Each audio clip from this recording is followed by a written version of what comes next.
Hello, everyone. Welcome into our latest live broadcast. It's Sunday, the 23rd of November, 2025, and I'm Kerry Holzman. And today we're just doing an open session where we're interacting with everybody in our chat room. If you'd like to join us in the chat room, please do, and we'll do our best to provide answers or directions to where you can find answers along, well, not only with myself, but with the rest of our regular community here who are very well versed with computers and quite often know quite a bit about certain topics that I am clueless on. So if you don't get an answer from me, you'll often get an answer from multiple folks in our community.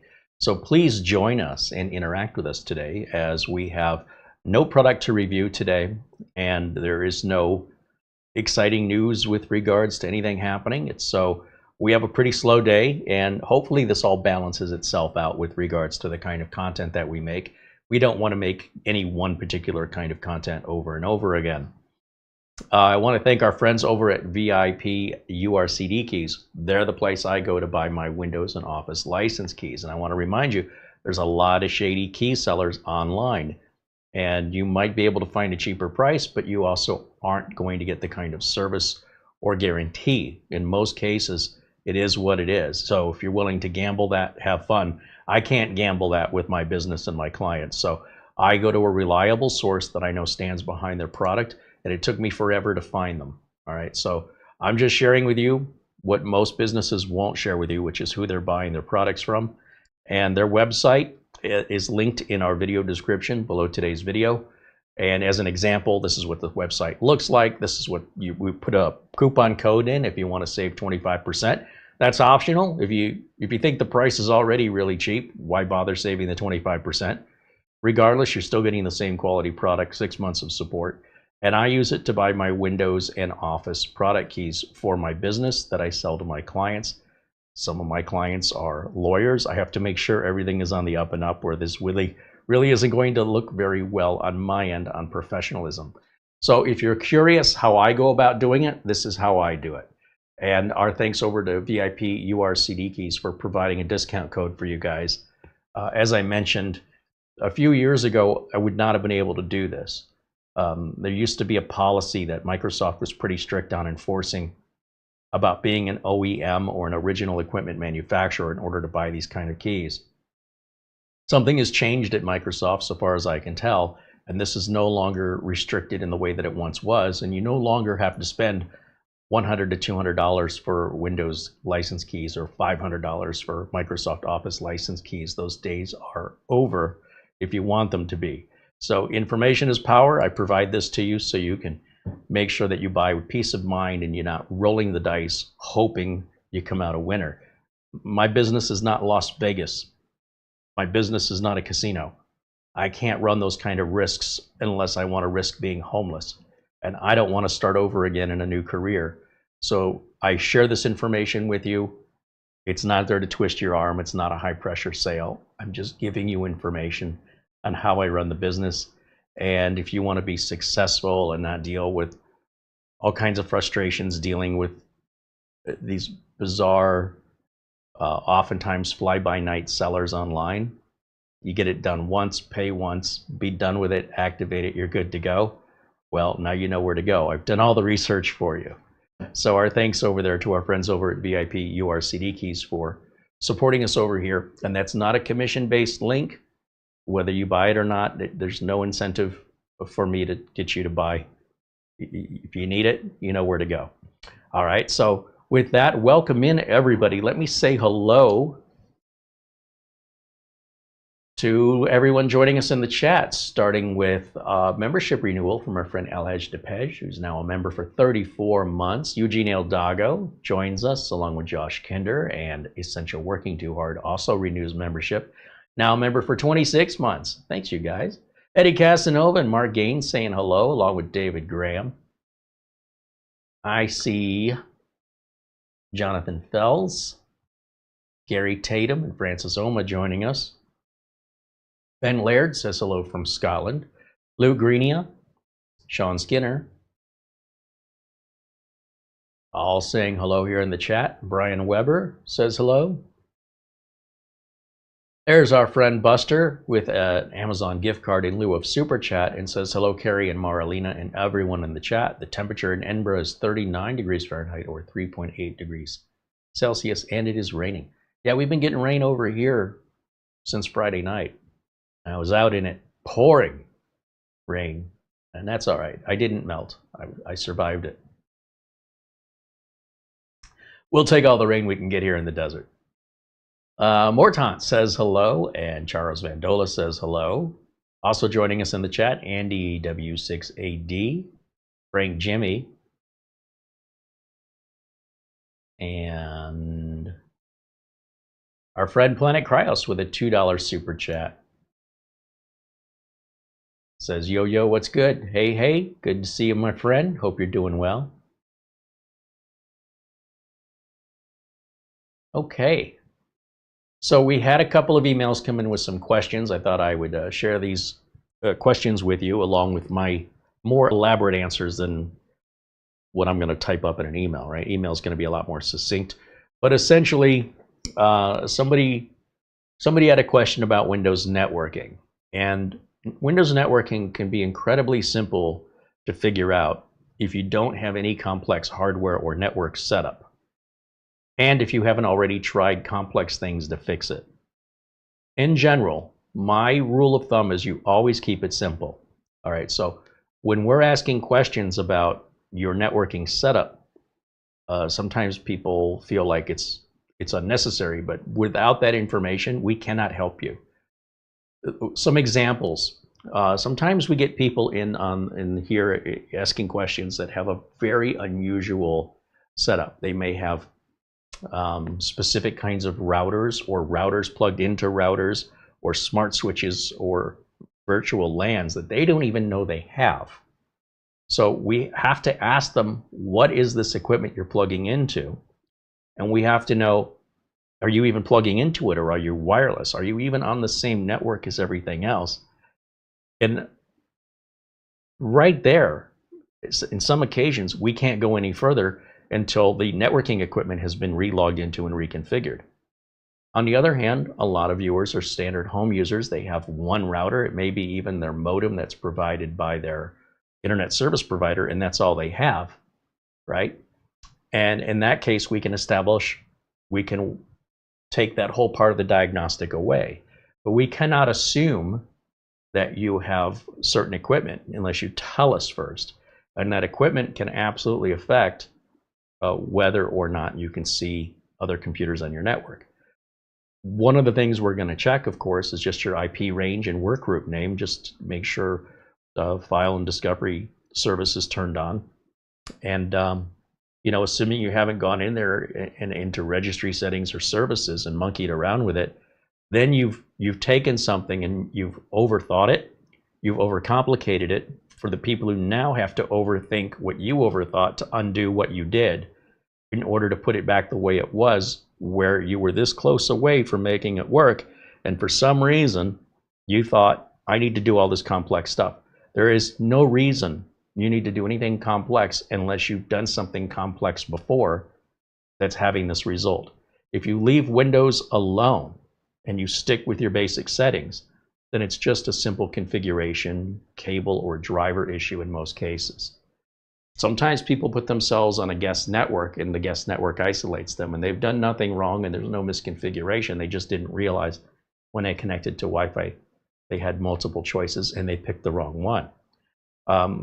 There are so many variations of how people overthink things or overlook things that until we ask questions, is it Windows 10? Is it Windows 11? Is it wired? Is it wireless? Can you ping the other computers? Is your network file discovery service on? Or you want a private profile on your computer?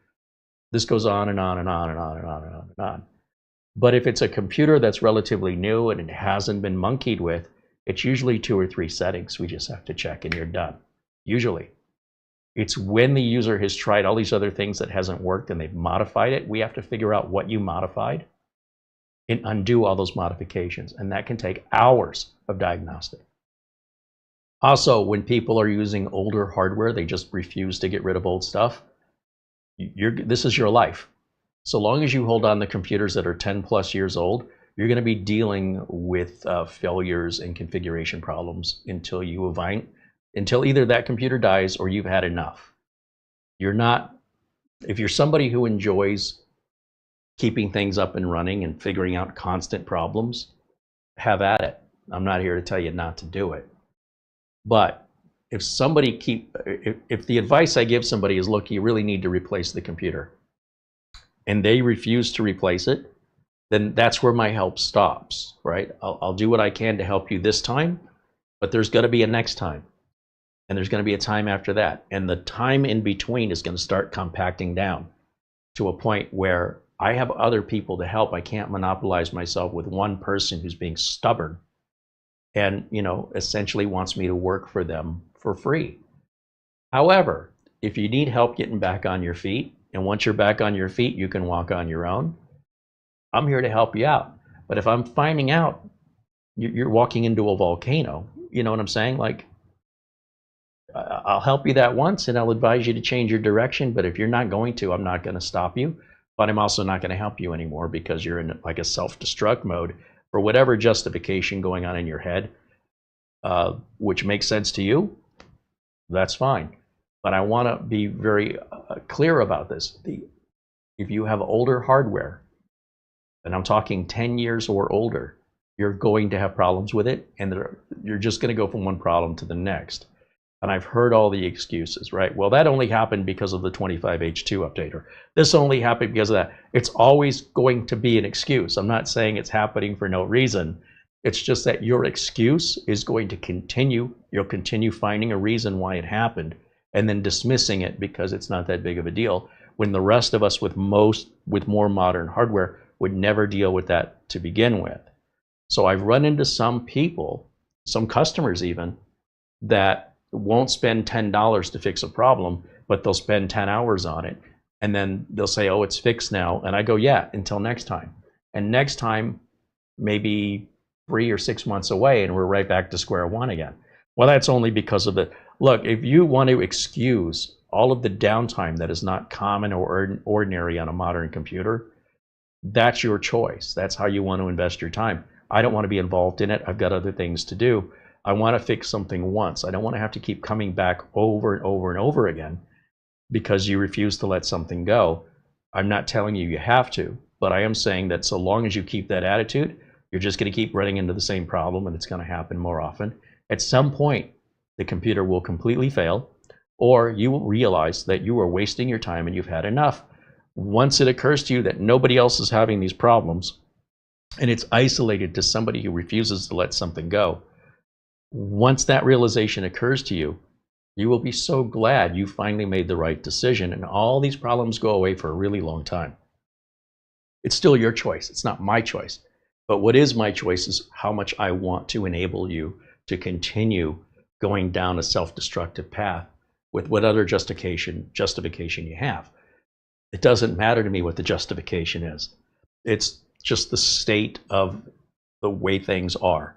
So if you were a customer of mine, you wouldn't be a customer of mine anymore. I'd say, look, we need to go two different ways. This is, this is either taking up too much of my time. I'm giving you advice. You're coming to me for help, and I'm telling you your help is to replace this old machine. You don't want to accept that help? Find somebody else to help you, because why are you hiring me? It doesn't make any sense. I had a client that refused to upgrade a server, and I kept that machine up and running, and for 2 years I kept telling him, you got to replace it. It's just getting worse and worse and worse. And he wouldn't replace it, and finally we just said, we agreed. We're not right for each other. You need to find somebody else. Well, when he found somebody else, not 2 weeks later, that server failed again, and they refused to fix it. Whereas I was voluntarily choosing to fix it, they voluntarily decided to tell him it can't be fixed. So then what was I doing the whole time for 2 years if it couldn't be fixed? So they told him basically a lie.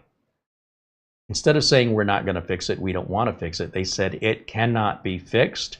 You do not have a choice. You must buy a new server, and if you want to buy one from us, it's an emergency rate at our profit margins plus emergency hours to get it up and running for your office during business hours.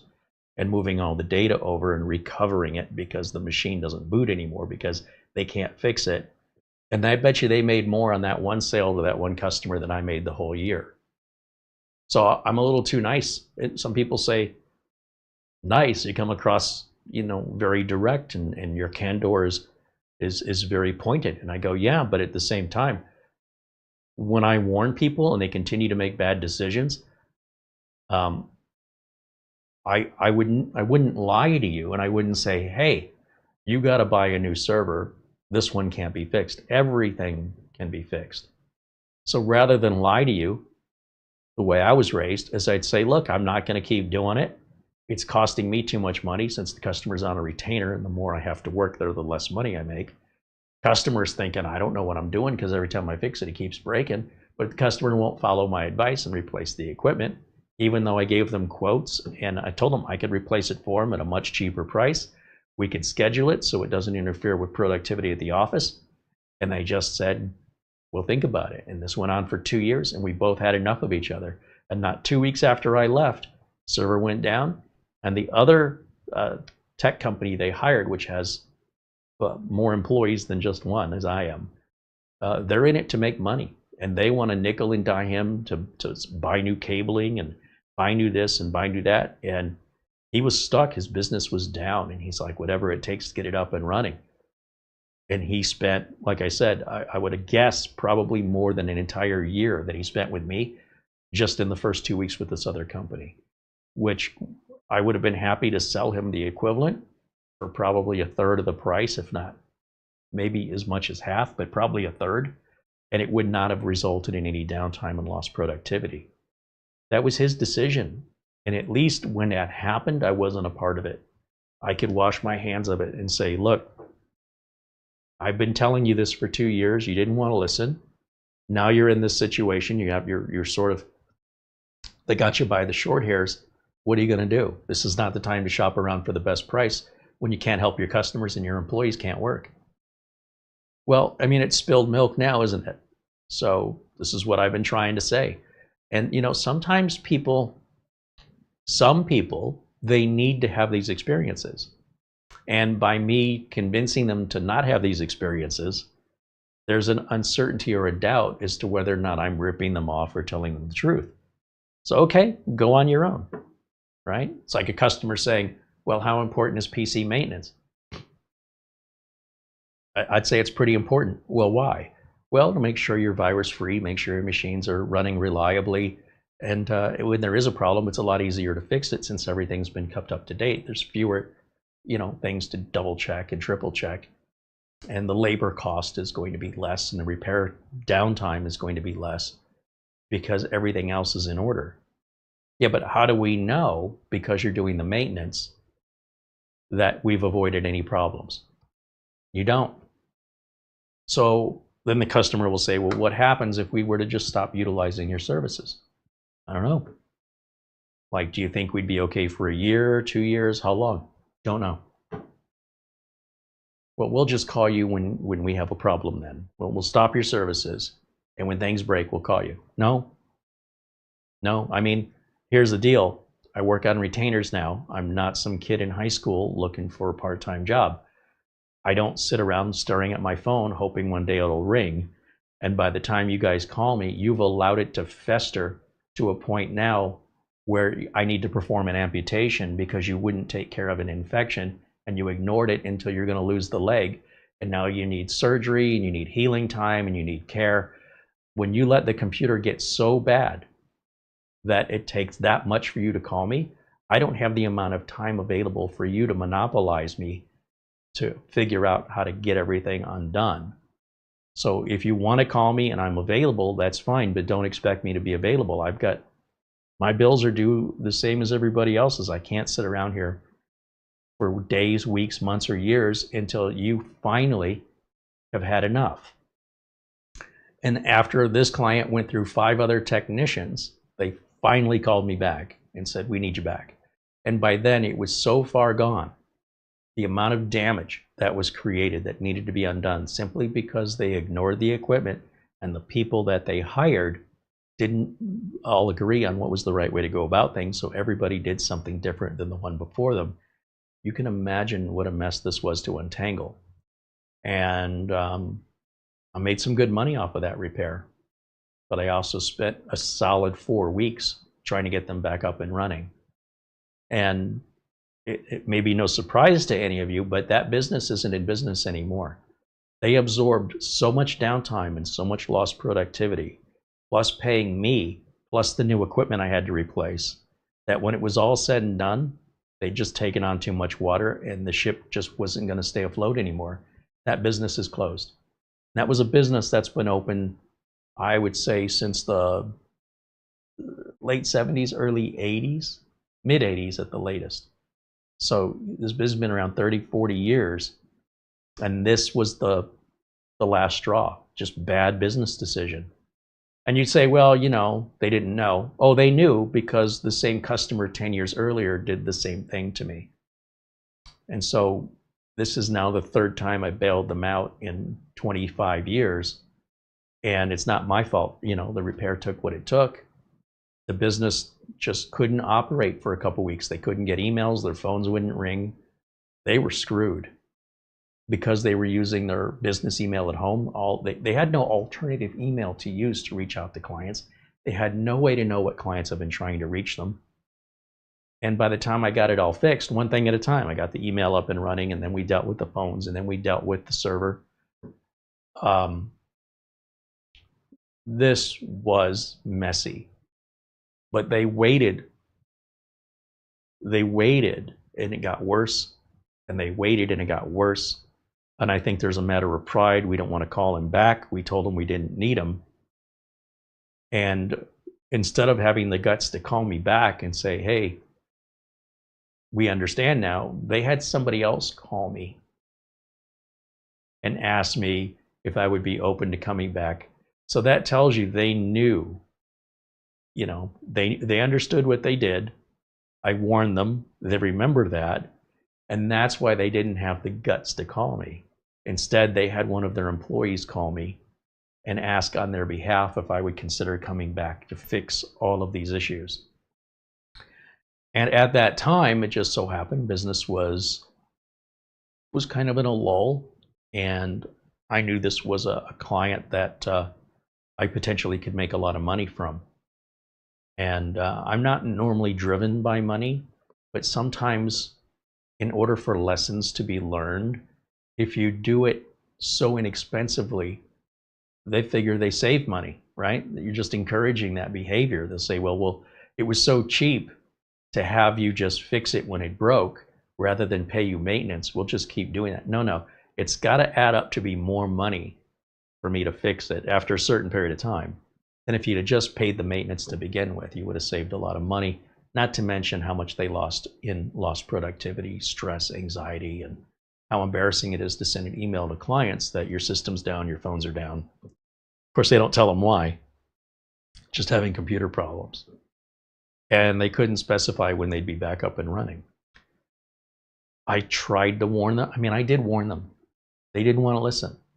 Fine, find somebody else. I'm okay with it because I don't want to be associated with that disaster. I don't want my name tied to the disaster. I want my name tied to the recovery or the prevention of disaster. Anything else? No. And when somebody is, you know, super nice and understanding and things go sideways, I always give them a break on the bill. This customer got no break on the bill. Every minute they paid me for. I'm like, okay, this is what you wanted. It's not what I wanted. It's what they wanted. So I'm not going to feel bad and give them a break on the bill. And even as I mentioned, when it's all said and done, that business is shut down anyway. They waited too long to call me. Now the question is, well, what would have happened if they never would have taken on the attitude of what would happen if we didn't use your services anymore? My answer to them was initially, have you had any downtime since I've been working for you in the last 10 years? No, the office has never been down. Have you lost any data? No, we haven't lost any data. Okay. you know how many support calls I take from your employees because the printer won't print or you need remote access during the pandemic and all this other? No. But they're not calling you for help, right? You're not getting those calls. No. I'm doing it all for you. I'm sort of your gatekeeper. You don't have to know about it. You're the owner of the company. I take care of all this, so you're not aware of it. So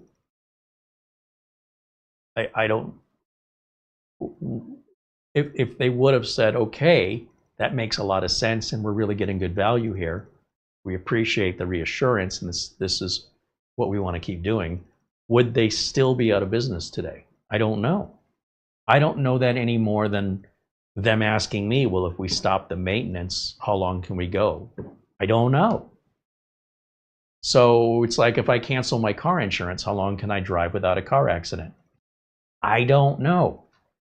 What if I stop changing the oil in my car? When will my engine die? When will I have car trouble?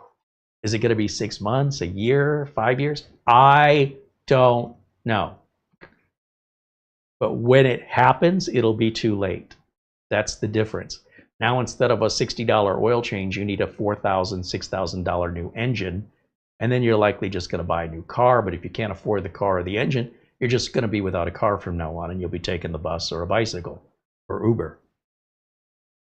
And, you know, there are some people, when you're dealing with customers, that choose to be reactive. And I've made it very clear. When I first started in this industry, it was reactive. It's people call you when they have a problem. You go there and you fix it. Not anymore. Now we're all about prevention. We want to make sure that you don't get ransomware. We want to make sure you always have current updated backups. We want to make sure your computer hasn't had a virus for the last 3 months that's been leaking every single thing you've typed. We want to make sure you don't have employees using the computer egregiously for personal use at the office while they're on the clock, because that invites problems. Downloading music and downloading movies that are tied to your IP address, that the law will hold you accountable for the actions of your employees while they're employed at your company, using company equipment and assets to do things illegally online. We nip all that in the bud early on. We don't allow it to fester until it reaches a breaking point. I don't need that stress in my life. I've had enough of it. And if that's what they want to do, they can find somebody else. We're not a good alignment together for the type of service I offer. If I was a marriage counselor and people wanted to not work it out and they wanted a divorce and they want me to tell them why they should get a divorce, that's not my job. You go see an attorney and a marriage attorney, whatever you call that. I'm here to fix it. I'm here to help. If both parties want to sacrifice, you're willing to give something up in order to make something work, we can make it work together. But if either of the parties says, no, I'm not interested, I'm only here because I was forced to be here, don't be here. Bye.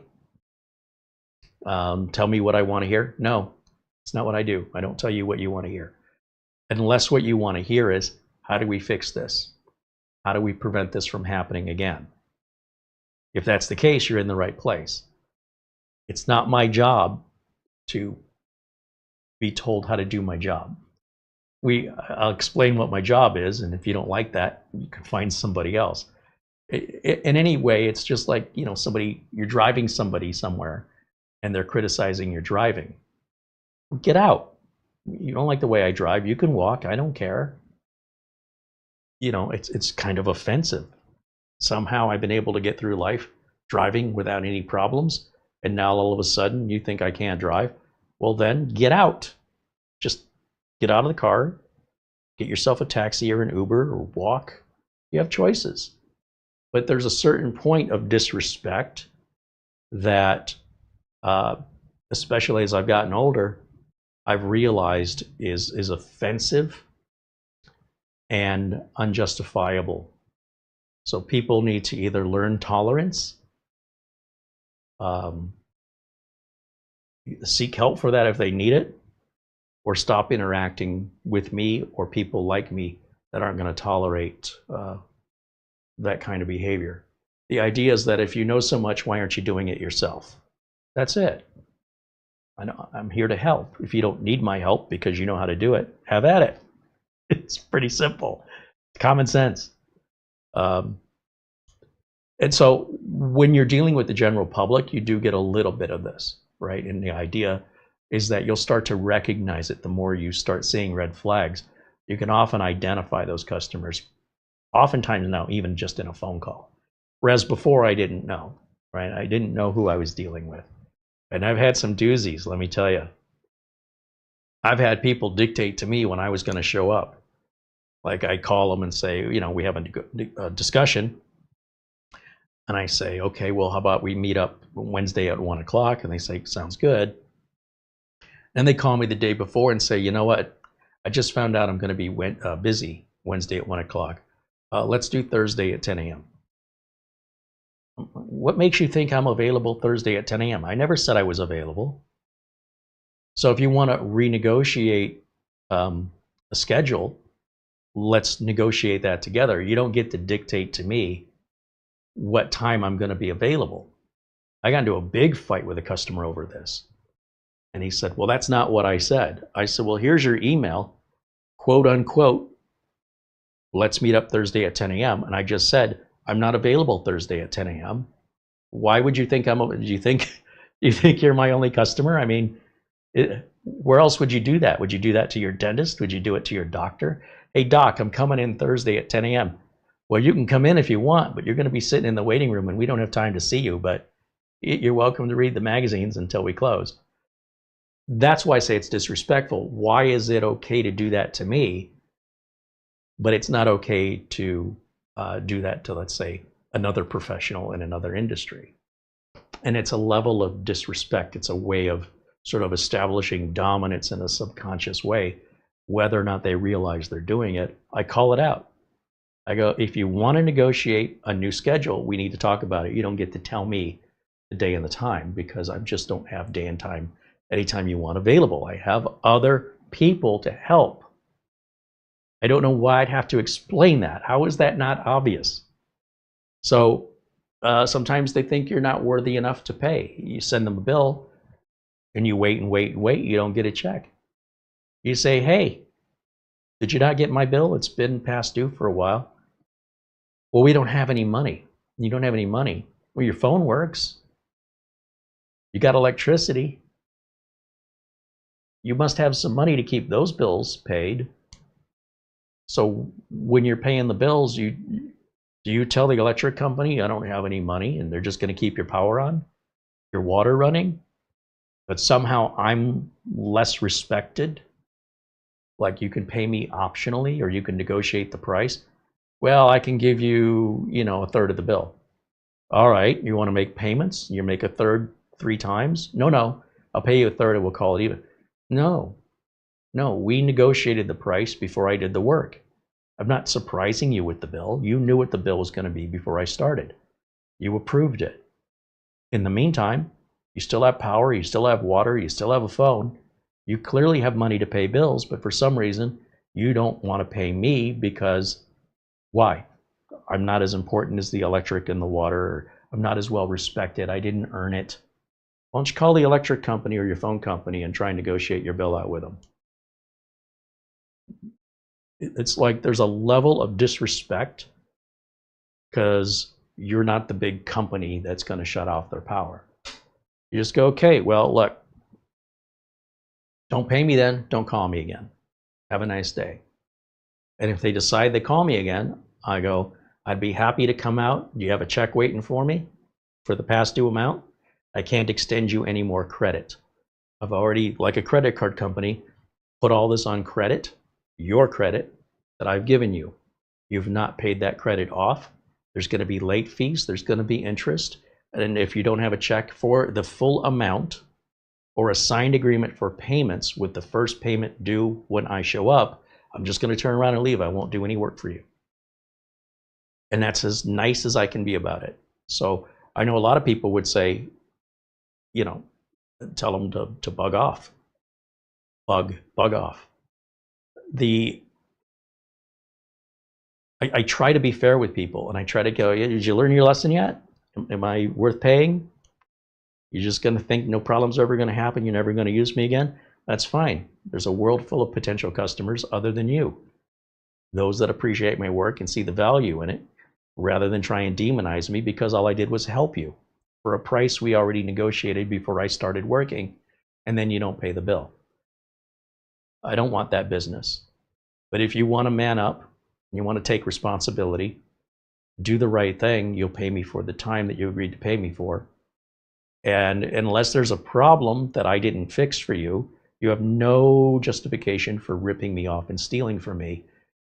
And I have every right to go after you legally for theft of services. I could. I'm just not that way.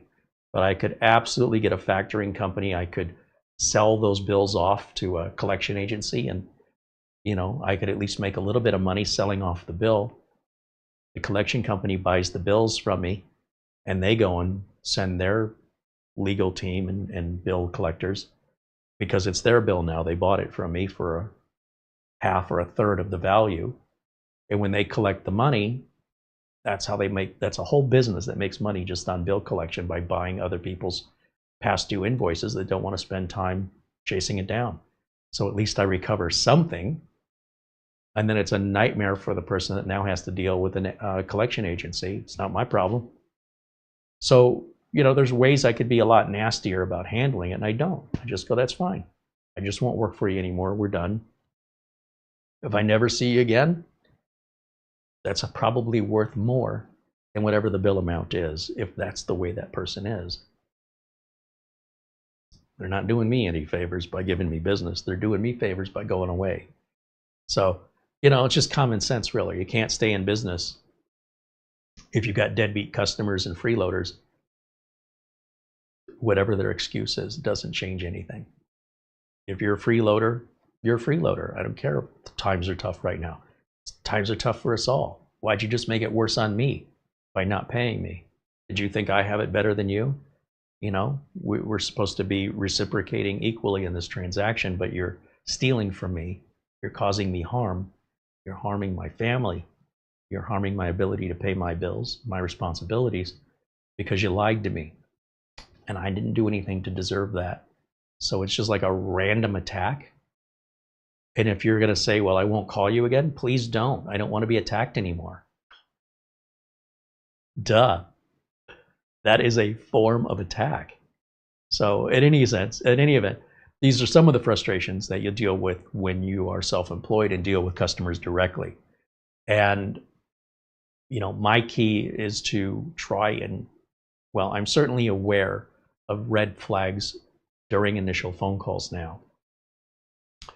I had a client that wanted a battery replaced in an old Dell laptop. And I said, look, based on how old that laptop is, I wouldn't spend money on a new battery for it, because what's going to happen is you're going to have another problem.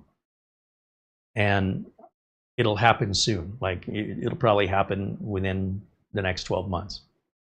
And I can't tell you what it's going to be, but if I were you, I'd say this laptop has lasted you a good long time. You got your money's worth out of it.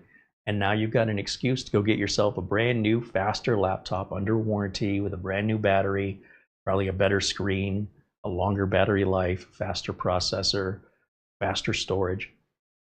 Well, I really like this laptop. It's never given me a lick of problem. This is the first time, and it's reasonable the battery would die by this point. I go, oh, your battery died a long, long time ago. You just keep it plugged in and didn't know. And now it's gotten so bad it won't even work plugged in. Now, if you want to spend $100 and buy the battery and wait 3 weeks for it to arrive, here's where you go to order it from Dell. Let me know when you receive it. You pay for it. You order it. When it comes in, you call me, and we'll make arrangements to swap it out. But I'm just telling you, I know you don't believe me. You can tell. You can tell by the way they're excusing it. It's your choice, but you're just going to have another problem probably within the next year or so. And the next problem after that within less time, and the next problem after that within less time.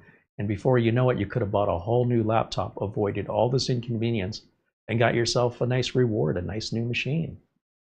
So what do you want to do? I want to order the battery. Okay, I'll put it in for you. About 8 months later, guy calls me up. Have another problem with the laptop. I go, well, do you remember the conversation we had? Of course you're going to have another problem with the laptop. It's old. I go, look, I'm going to tell you the same thing I already told you. It's time to let it go. You will spend less money by getting a brand new machine. Overall, it'll cost you less. You're going to have a new warranty, and you don't have to wait for any repairs or parts. It's instant repair. You could just copy your data off of it, put it onto the new one. You're good for another 10 years, man. Why wouldn't you look forward to that? And he's like, well, let me think about it. And then he calls me back. He goes, yeah, I think you're right. Finally, good. I didn't make any money on that. So why am I so elated that the guy didn't hire me to do the work? Because I convinced him not to. Don't pay me to do this. You're throwing your money away, and you're just going to buy your next problem. And it's a terrible business model, because I've talked a lot of people out of repairs and said, look, what you're trying to repair isn't worth repairing, and it'll be a temporary repair in most cases. You're just going to move to the next thing. It'll never happen at the right time. It'll always be a bad time. And by the time you figure out how long you've been without the laptop, every time it needs repair and how much it's cost you, you'll realize overall it would have been faster and cheaper to buy a new laptop, and could have avoided all of this frustration and anxiety and expense with a fixed price that you knew what it was before you went into it. When you don't know what's going to break and how much it's going to cost to fix it and when, that just keeps happening. At some point you realize, geez, I wish I could go back in time and do this again. So I'm just trying to tell people, statistically, once a machine's 10 years old, you're going to be fixing it more. And if you fix it yourself, that's fine. But if you're going to hire somebody, you will likely spend more money in the upcoming repairs that that machine will constantly need, more frequently the older it gets, than it would have been to just replace it to begin with something shiny and new and warranted. And so, yeah, I'm a terrible salesman in that sense, because I'm not selling them computers. I'm not selling laptops. I've sold a lot of Dells. Dell's made a lot of money for me, but I feel like it's the right thing to let somebody know. It's the right advice. And I'm not even charging them for the consultation. I'm just saying, here, if I was you, this is what I would do. This is why. And if you still want me to fix it, let me know. But I'm telling you, you'll be back again. It'll be something else completely unrelated. And it won't be 10 years. It'll be likely within the first year. And the problem after that will be likely in the first 8 months. And the problem after that within 6 months. It's just going to keep happening more and more. And if you think, no, it isn't, that's fine. Either way, just telling you from experience, the overall average is this is the pattern. Some people, obviously, fall into a different pattern. Most do not, though. You think you're one of those people? I'm okay with it. I'll charge you for it. But I want to be able to sleep at night knowing that it was your choice and not mine. You wanted me to do this.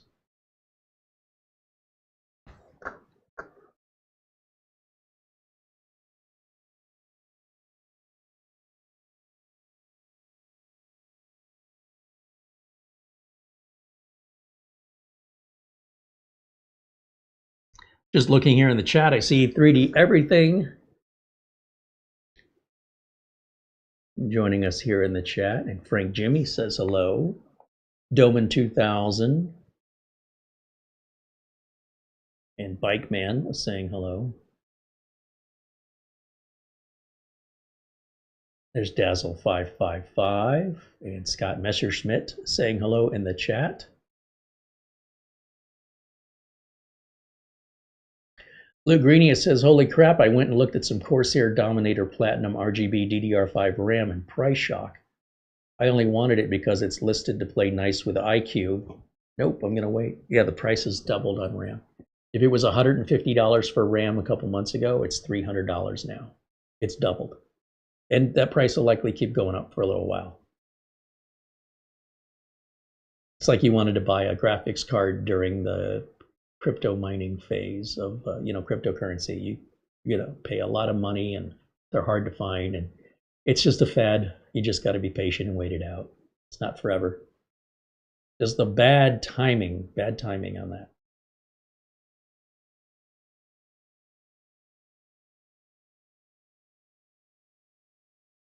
So I see Mara's talking to Buster. He sent us that mirror. It took batteries in it. So we put batteries in it and turn it on, and there's a skull with red eyes that appears behind the mirror. She says, if that's your reflection, Buster, you're even more bright and cheerful than we thought. I love that mirror. It's so perfect.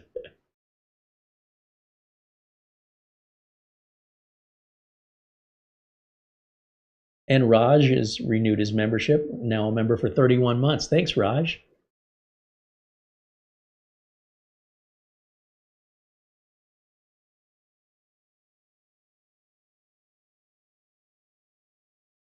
B-Tanned Linger says hello in the chat.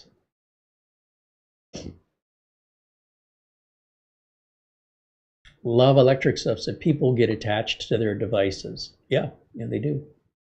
Same as cars. Frank Studio says hello from the Netherlands. Welcome into Frank Studio. John Lewis saying hello.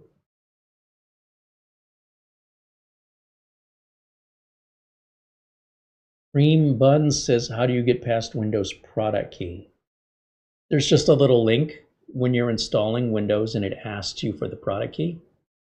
If you look at the bottom of the screen, you'll see little tiny text that says, I don't have a product key. If you look through any of my past videos, we've probably done this somewhere around 700 times. There's no shortage from Windows XP to Windows 7, Windows 8, Windows 10, Windows 11, Vista. It's always been there in every version of Windows. I guess you're just not seeing it, but I promise you, when it's asking you to enter the product key during the initial install of Windows, just look at the bottom corner of the screen. Sometimes people look right at something and they don't see it. And you're like, so I've talked to customers sometimes and I go, I need you to click the button that says settings. And they say, I don't have a button that says settings. Well, that's interesting. Can you read to me everything that's on your screen? Read it out loud to me. Well, I've got file and font and device and themes and settings. And I go, wait, stop. What was that one you just said? Oh, I'm sorry. And they're embarrassed. But I'm like, it's been there the whole time we've been on the phone. And so for whatever reason, when people read silently to themselves, they miss words. But if you speak it out loud, you'll hear it. The human mind is fascinating to me. And I found that to be true when I'm writing. So when I'm writing, I might leave out words like of or the.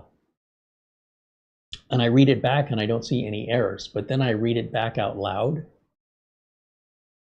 Where is car part?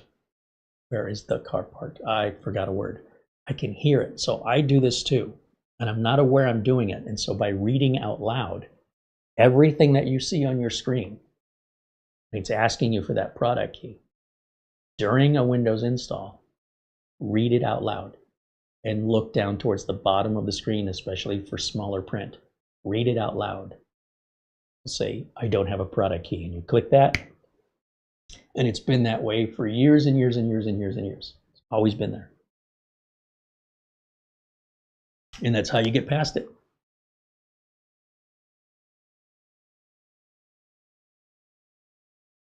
Old Man 5571 says hello in the chat. Andy Winbridge says hello from the Netherlands. Welcome in, guys. Frank Jimmy said, I consider myself lucky because I've been in business nearly 12 years. I've only had 2 customers stop payment on checks after services were rendered. One customer decided to unilaterally pay me half of what we agreed to. Sometimes that's the best bargain in the world, right? Because if a customer is not going to pay you the agreed upon amount if they renege on their contract with you, written or verbal, doesn't matter. That tells you they have no integrity or dignity and they're looking to steal from you and justify their theft. That is not how business works. I don't get to go into a store, any store, and then buy something and only pay half for it and think there's going to be no repercussions. Now, when it's just labor that I'm selling, it's easy to absorb that and say, okay, well, I have 4 hours of labor. You're only going to pay me for 2. I won't work for you ever again. I'm going to chalk up those other 2 hours as marketing money to avoid customers like you. So a lot of times marketing money is used to attract new customers, but not all customers are good customers. You've got regular old customers that's just engaged in a normal transaction. There's really no connection with them.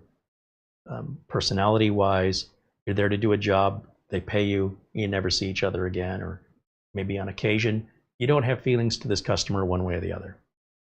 Maybe when they call you, you don't even know their name anymore.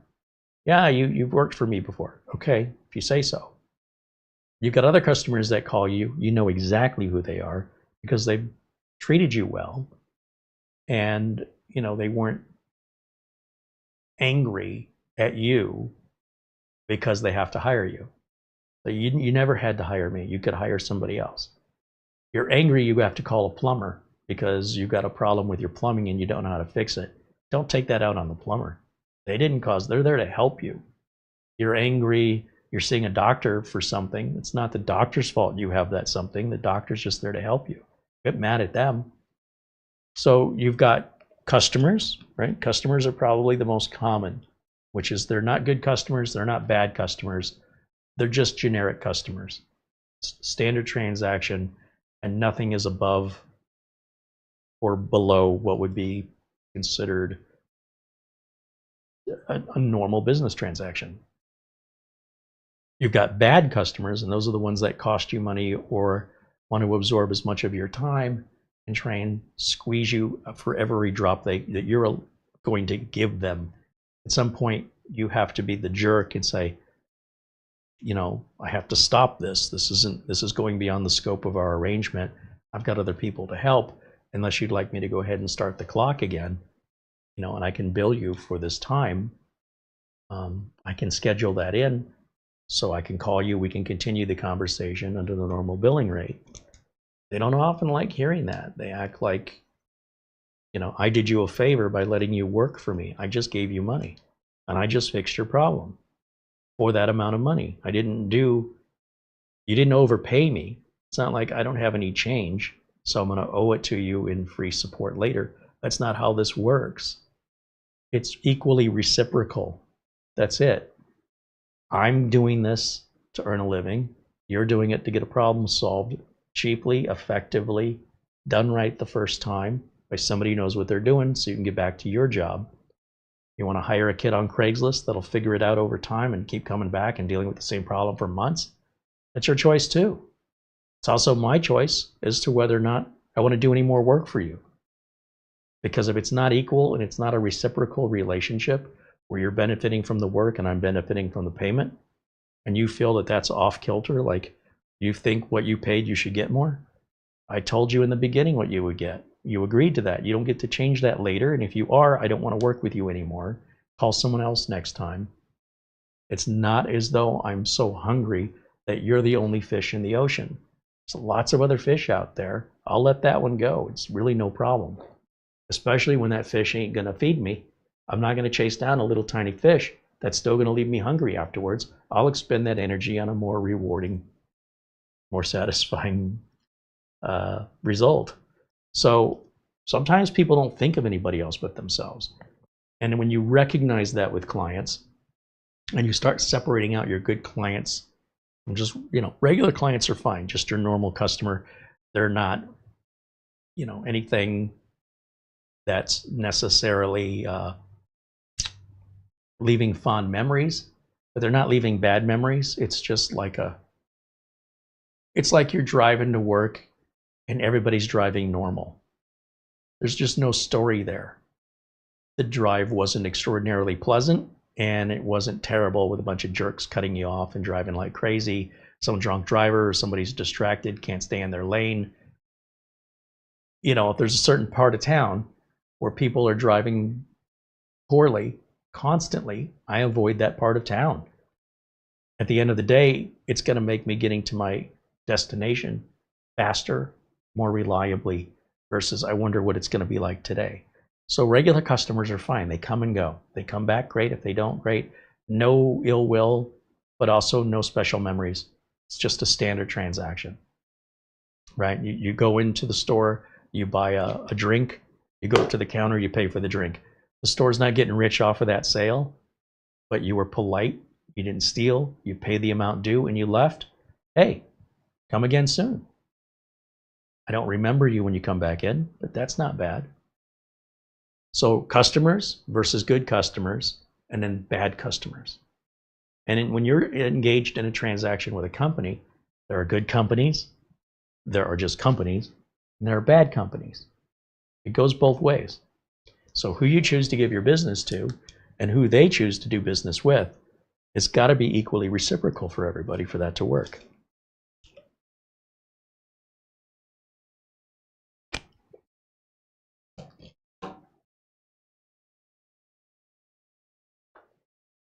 Mark Gaines says, Carrie, I installed the Windows 11 optimizer on my HP Envy laptop. It says there's no TPM installed, but when I checked, the TPM was installed.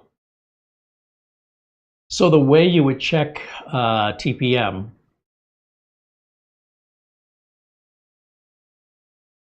would be, because I don't know how you're checking. Maybe let's start there. How are you checking TPM is installed? Let me ask you that. What is it that where are you looking on the computer that you see TPM at?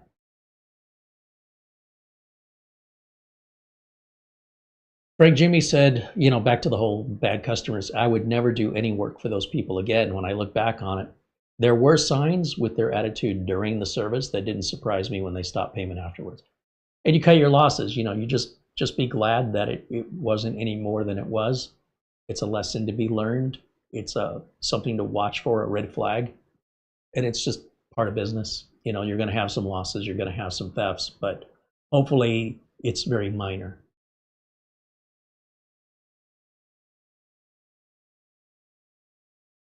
Andy Kane says, I looked in the device manager and in the BIOS. Wait a minute. Who's asking?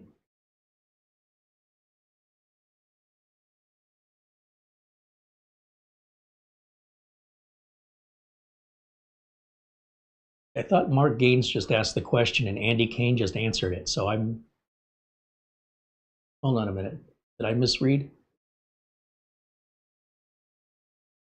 No, it's Mark Gaines asking the question. I don't know why Andy Kane, I really would like Mark to answer that question, if you don't mind.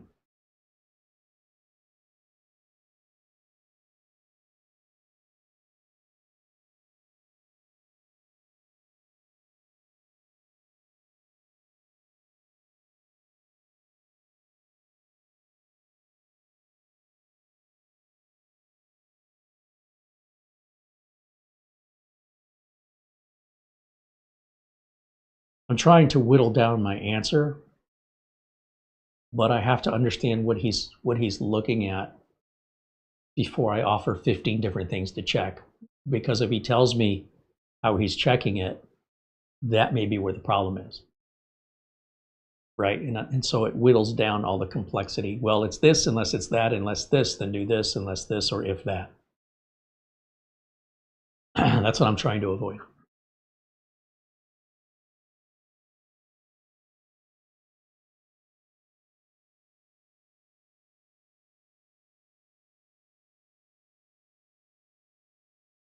Nicholas Barlow joins us and says hello.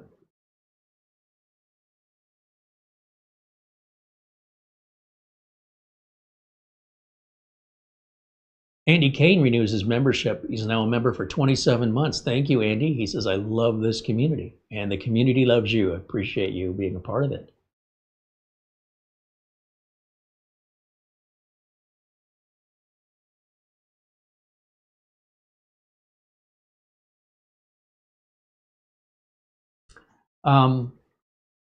Someone else had emailed in wondering in their business if they should be buying pre-built computers or buying custom-built computers. And what was my advice? Generally speaking, most companies will buy Dell's, HP, Lenovo, these pre-built machines in order to have consistency and support. If you happen to live or if you happen to live in a town, let's just say, where there's somebody like myself who builds reliable computers at a bargain price that will also support them and be a better quality than anything you can get from Dell or HP or Lenovo, then I would, and this is probably biased, but I would buy a custom-built computer from a trusted local source. But if you don't know anybody that does that, you probably don't want to run any risks with your business, and probably best to go with a name brand national manufacturer.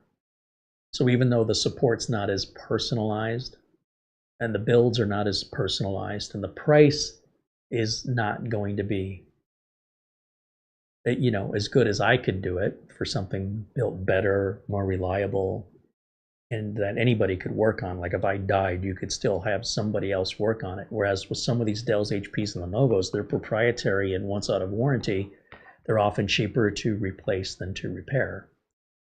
And depending on the size of the business, you know, if you're buying 3 computers or 30 computers or 300 computers, it may only be possible for you to get the number of computers all built with the same configuration in a certain period of time from a mass manufacturer who has that sort of capacity to deliver those numbers of machines.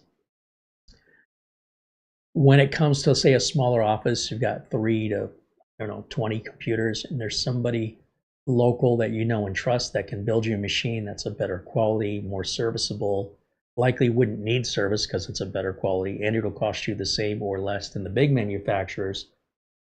I mean, look, I'm all about supporting small businesses. So there isn't a right or wrong answer here. It sort of depends on, you know, do you live in a big city? Because the odds of you finding somebody reputable who's been in business for 10 plus years that do build computers and support businesses may end up being a lot more of a personal relationship that you feel than you'll ever feel with Dell or HP or Lenovo, where you'll always just be a customer and it doesn't really matter if you're ordering 3 computers or 300, they don't care. The salesman who makes the sale on 300 cares about his commission, but these salesmen don't usually stay with a company for 10 years. So you're going to go through a number of different connections versus dealing with support from the person who built it, and the fact that that can cost you less, get you faster service. You're not dialing an 800 number and being put on hold and talking to somebody in another country who's difficult to understand with a thick accent. So this all has to be weighed out depending on what your choices or options are in your area and what availability and pricing looks like, and make the decision that suits your priorities and your values. I couldn't tell you one way or another. I would guess that if my customers that I have were not buying their machines from me, they'd be buying from Dell and HP and Lenovo. The only reason they don't is because they know me. They know that I'm going to charge them less money, I'm going to custom build the machine, and they're not paying for things they don't need, so it usually works out to be less money. And they know when they call for service, the person who built it is the one they're going to talk to if they have any problems. And my customers clearly see value in that because they keep coming back for more. When a customer needs another computer, or because they're growing or because they're replacing something that's outdated. I haven't had a customer yet leave me and say, I'm going to go buy Dell, HP, or Lenovo instead. It's never happened in my whole career. It's never happened. The only time that happens is if me and the customer split ways. In many cases, if they need a machine, they'll just go back to the old reliable, right? Just go back to the old generic standard because they don't know anybody else that does what I do. We don't, you know, people in my line of work don't have a lot of money for marketing. So we're out there, but you kind of have to dig around and ask around to find us.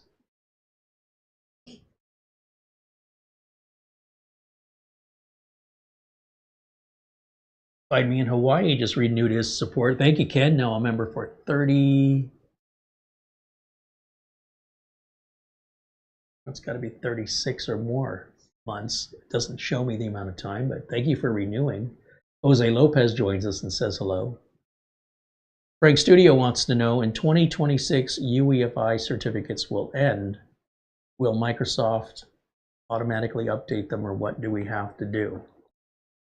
So what I see a lot from general computer users is an anxiety that seems to disconnect from the world around them.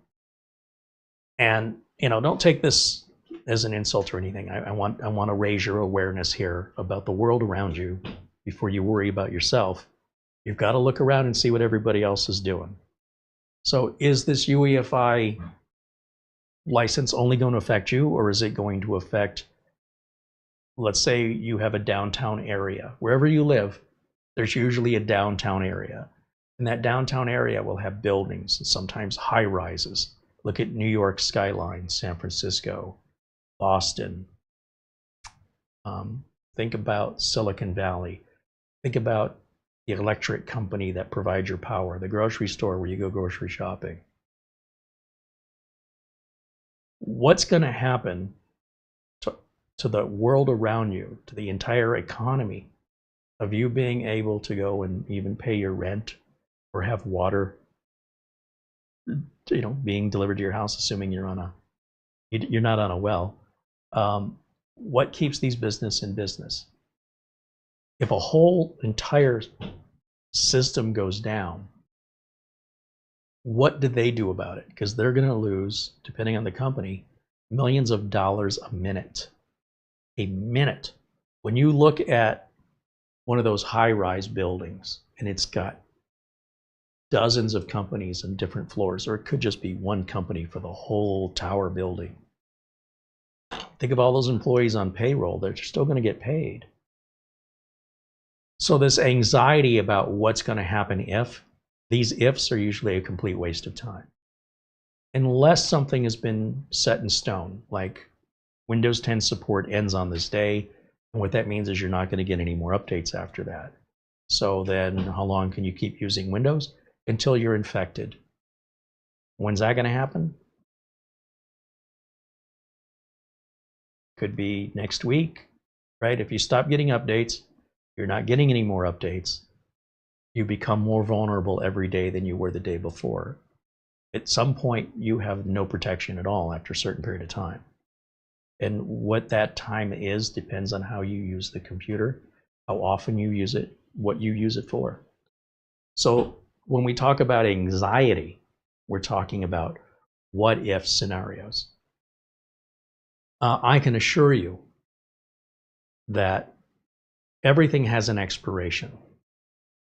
So if somebody said to me, there's a clock on the wall and it has batteries in it, what are you going to do when those batteries die? You won't be able to tell the time anymore. I mean, it's not rocket science to just put new batteries in it. It's not expensive. It's not difficult. I take the clock off the wall. I take the dead battery out. I spend $2 on a new battery. I put it in. I'm good again.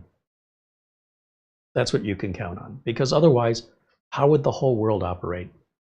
If that just expired, what do you think would happen? So for that reason, that level of anxiety is sort of like, well, what if there really is a Loch Ness monster? It's a little absurd from my technical way of looking at things and understanding how things work to say, well, what if I couldn't get any batteries? What if they don't make AA batteries anymore? What am I going to do? There'll be a solution if that happens. I promise you there'll be an alternative. There always is. So rest assured, when a license expires, in most cases that license is renewed if the service is still a valid one. Every website has to be renewed. Every authentication certificate has to be renewed. And these have been being renewed for years without you ever knowing or noticing. So it's just more of the same. It's nothing to worry about. So no reason to worry about it. I don't have a crystal ball, so I can't tell you when that's going to take place, but no one's going to notice. It's just somebody probably wrote an article somewhere and you read it, and unfortunately for you, it's cast some doubt in your mind now. Most of us never read that wherever you got that information, so we're blissfully ignorant of what's going on behind the scenes, and we don't have to worry about it because we're not in charge of it anyway. So, just keep in mind, That's a normal process of anything that requires a license or a certificate. For security reasons, it does have to be renewed from time to time. Mark Gaines with a £5 super chat says, Kerry, when I press the Windows R key in the run box, I type TPM MSC. I've never tried that. Let me try it. TPM.MSC.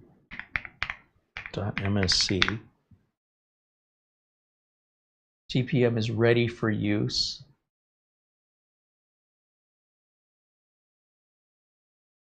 It doesn't tell me it's being used. It says we've got it, but it doesn't say we're using it. There's two things that could be happening here, Mark. So the first thing I would do if I were you is I would go in your device manager, and in your device manager, everything will be alphabetized. So if you right click on your start menu and go to the device manager and scroll down to where it says security devices, and it'll be like a little arrow. Click on the arrow and see if the trusted platform module is there, or if it's got an X on it, anything like that. Just verify it's in your device manager. If it is in your device manager, then the second thing I would do is I would reach out to service@D7X-Tech to get with Nick so he can work with you directly if his software with your machine isn't working correctly. Then it would be, your machine would be the only one we've encountered so far.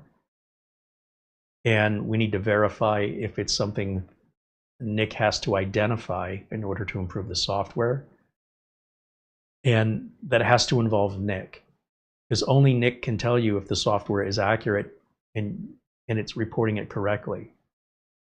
And if something is different about your HP that's not matching everybody else's, we don't know what it is, but we want to know so we can address that for anybody else that owns an HP like that. But we've never heard of this before. And I can't determine if it's something different HP is doing or if it's something different Nick is doing in the code. So you can send an email to service@d7xtech.com and ask Nick for assistance on that, and then follow back up with me. Let me know what Nick ends up telling you, if it's something he has to fix on his end or if it's something you have to fix on your end. But I would start with the device manager and just make sure under security that you do see the trusted platform device is there and it doesn't have a red X or like a hazard symbol next to it or anything. Because if it does, then Nick's software is doing exactly right.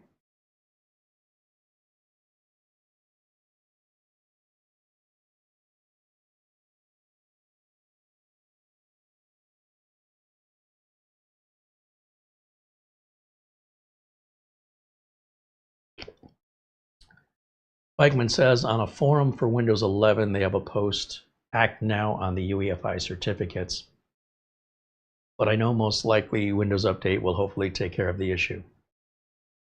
So if you think about the world around you, right? You think about all the people that have computers. How many of those people do you think even know what UEFI means? Okay, first thought. Second thought is, how many people are going onto this Windows 11 forum and reading this stuff compared to how many people own computers around the world? It's a pin drop. So whatever this act now is, that it's completely irrelevant, and this is done primarily to drum attention and to generate clicks over an issue that there's nothing that you can do about it. You're not in charge of those certificates, and if those certificates were to expire and it created computer problems for people, all they know is they have a computer problem and they don't know why. If all these systems start going down, it's going to be on the news, it's going to be on your regular television. It's not going to be on some weird forum somewhere. And I would caution you to very cautiously approach information online as mostly gossip. Unless it's coming from a reputable source, somebody posting on a forum can say anything they want to. There's no law against it. They can lie, they can exaggerate, they can say anything. You can too. You could say, hey, everybody, you better watch out because Windows Update is breaking solid state drives, and work everybody into a frenzy over something that doesn't exist. Hey, there's ghosts out there, Sasquatch is out there, Chupacabra is out there, be careful. Slender Man might be out there. There's no such thing. It's never been proven.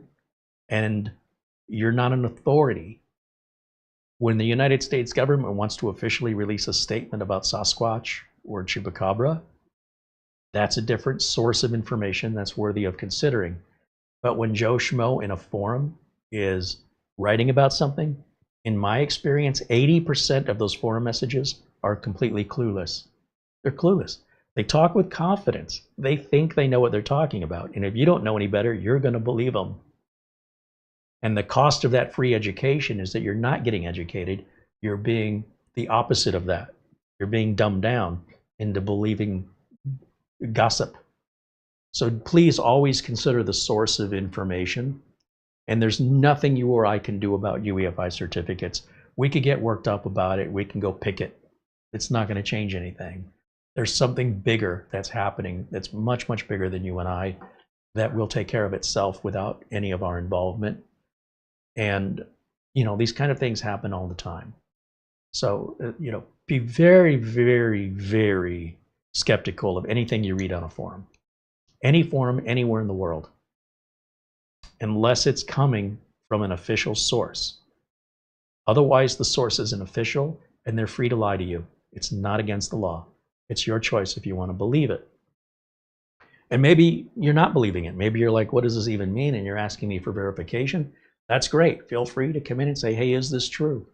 Is this something I need to worry about?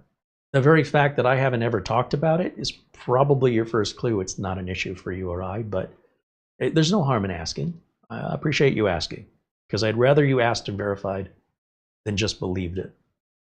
Now, if I do something like, let's go into, let's say Copilot, for example, just because I'm curious what Copilot would say on this. What happened? Well, let's just say, will UEFI certificates expire next year? Let's just say that. No, what's expiring are the Microsoft Secure Boot certificates that were issued in 2011. It's going to be 15 years. And they're part of the trust chain that UEFI relies on to validate firmware and operating system bootloaders. These certificates will start expiring in June of 2026, not 2025. We're a year away from this. Now, when the old certificates expire, your computer still boots, but without updated certificates, you may lose the ability to install updates or maintain full secure boot protection.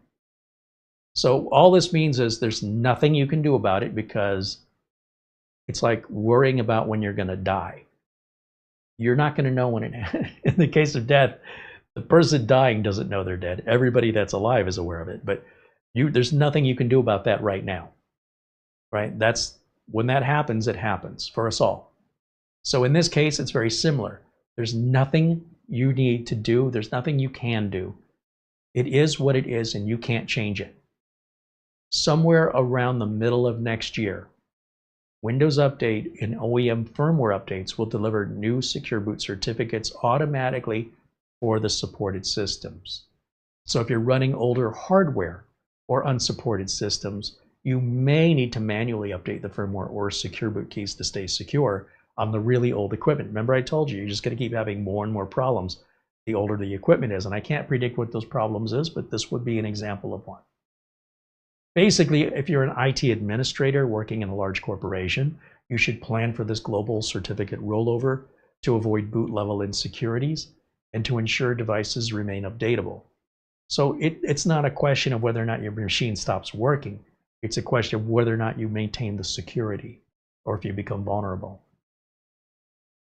So UEFI itself isn't what expires. It's the boot certificates tied to Windows that's Windows and UEFI that start expiring in June. They don't all expire in June, but they start.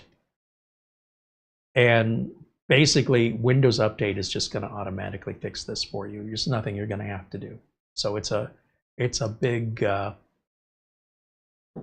nothing burger.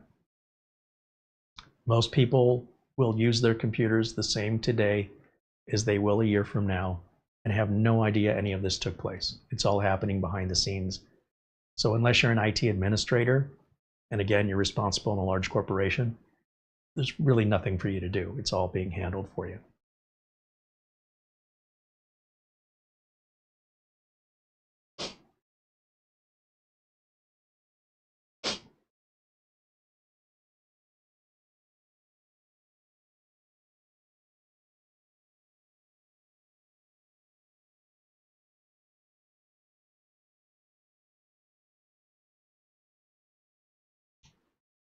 I'm just kind of hung up on the idea that the forum post says act now. There's nothing you can do. It would be like they'd say act now to prevent a future event that you have no control over. If you never had any control over it, what is it that's going to give you control if you act now? Just drumming up clicks. It's just clickbait. And it may be because the person posted it doesn't even understand what they're posting. Like they think that's a thing you can act on. You can't act on it. Or they know exactly what they're doing and they're doing it on purpose. Either way, it's irresponsible. And I wouldn't trust forums for any knowledge of news. It's not where important news is going to be posted. It will not be on forums. It never has been. If it's proper news, it'll be on a proper news broadcaster or a proper news channel. It won't come from some rando in an enthusiast forum. That's gossip. And if you want to enjoy gossip, that's fine. But there's a difference between real news and gossip. Let's see, what does Mark say? He's got a follow up here.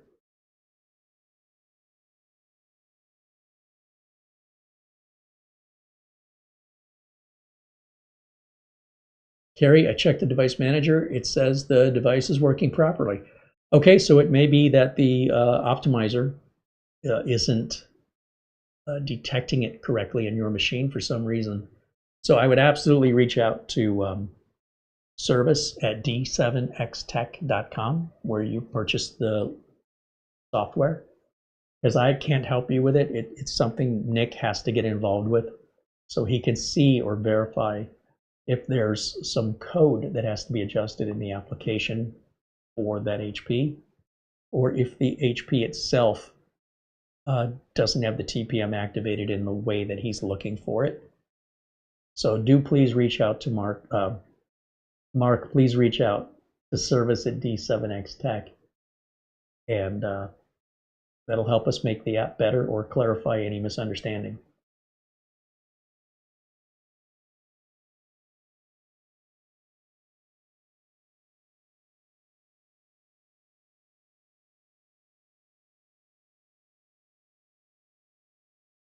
Tonran said, I ran into a malware exploit. A website captcha asked me to run PowerShell commands to verify I'm human. Yeah. And buy gift cards too. Yeah, that's definitely not on the up and up.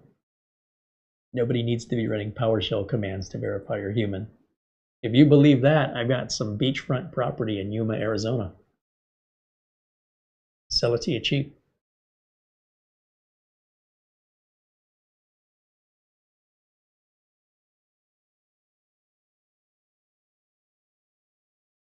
Mark Leibowitz said in 2011, were most PCs even using Secure Boot? No. He says, as I recall, most new ones back then were coming with Secure Boot turned off. Yeah. Well, it's not like we flip a switch and everybody's using Secure Boot, right? At some point, you got a chicken and an egg situation here. So you have to get all your Secure Boot technology designed, and you got to get your certificates so it all works the way it's supposed to. And then you can deploy it out to the customers, and then slowly as customers upgrade, Secure Boot starts to become a thing. And by the time it becomes a normal thing, the certificate's near expiration. It needs to be renewed. I mean, that's just the way it works. It's not like you flip a switch and now everybody has it. It has to be done gradually. It evolves, it grows. It's sort of like, I planted a seed in my backyard for an apple tree. It's not going to produce apples for a while. But if I never planted the seed, it'll never produce apples at all. Let's see.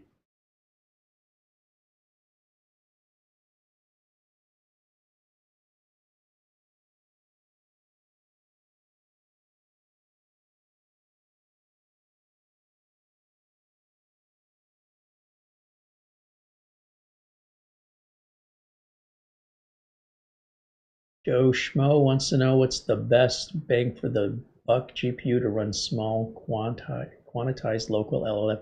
I don't do anything with large language models on this channel.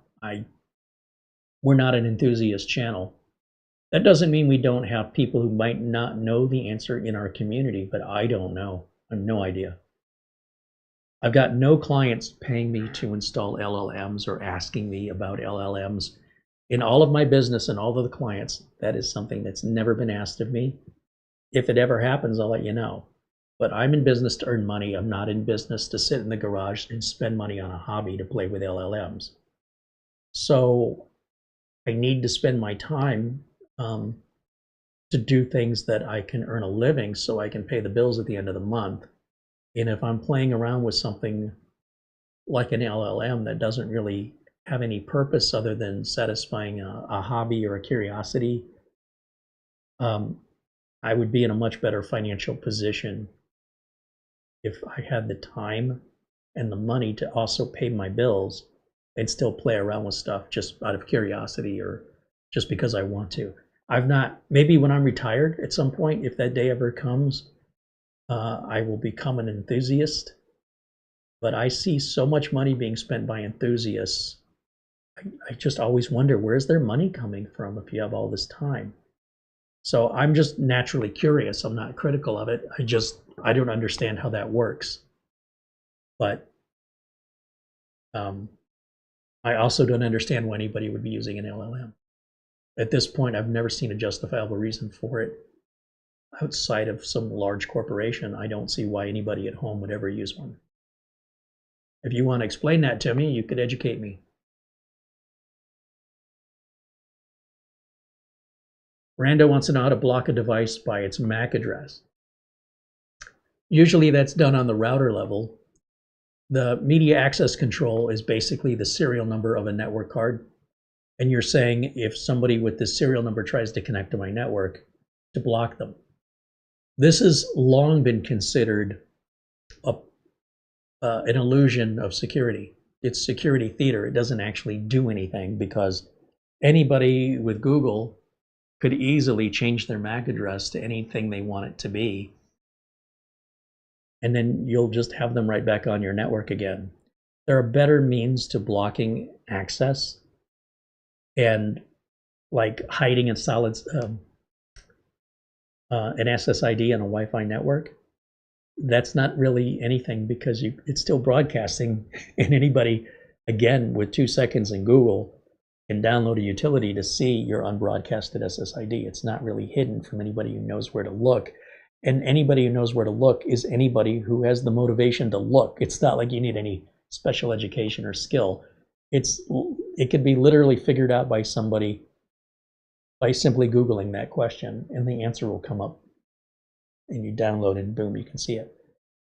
So there's a lot of old, outdated security techniques that used to be advised that are the age that we live in now. These types of security measures were pretty weak even back in the day, but the knowledge of people who knew how to work around it was limited. Now you just ask Google and the answer, the solution pops up. And if you can follow 3 simple steps in plain English, you've already worked around it without being a hacker, without doing anything really, right? It's just being motivated to look. And if you look, you'll see it. So blocking people via MAC address is a complete waste of time. It's not real security. It's the illusion of security.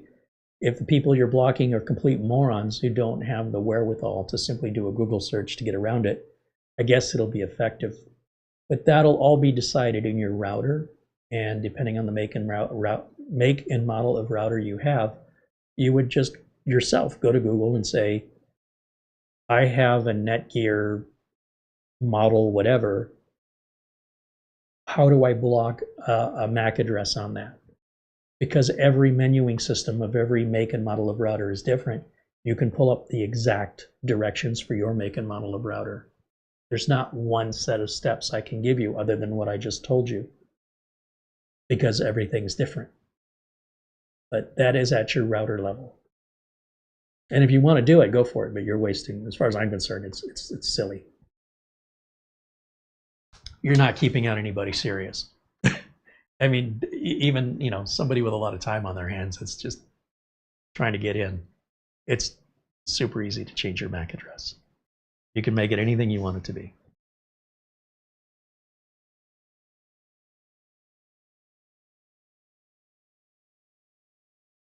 Barry Klein joins us and says hello. Welcome into Barry.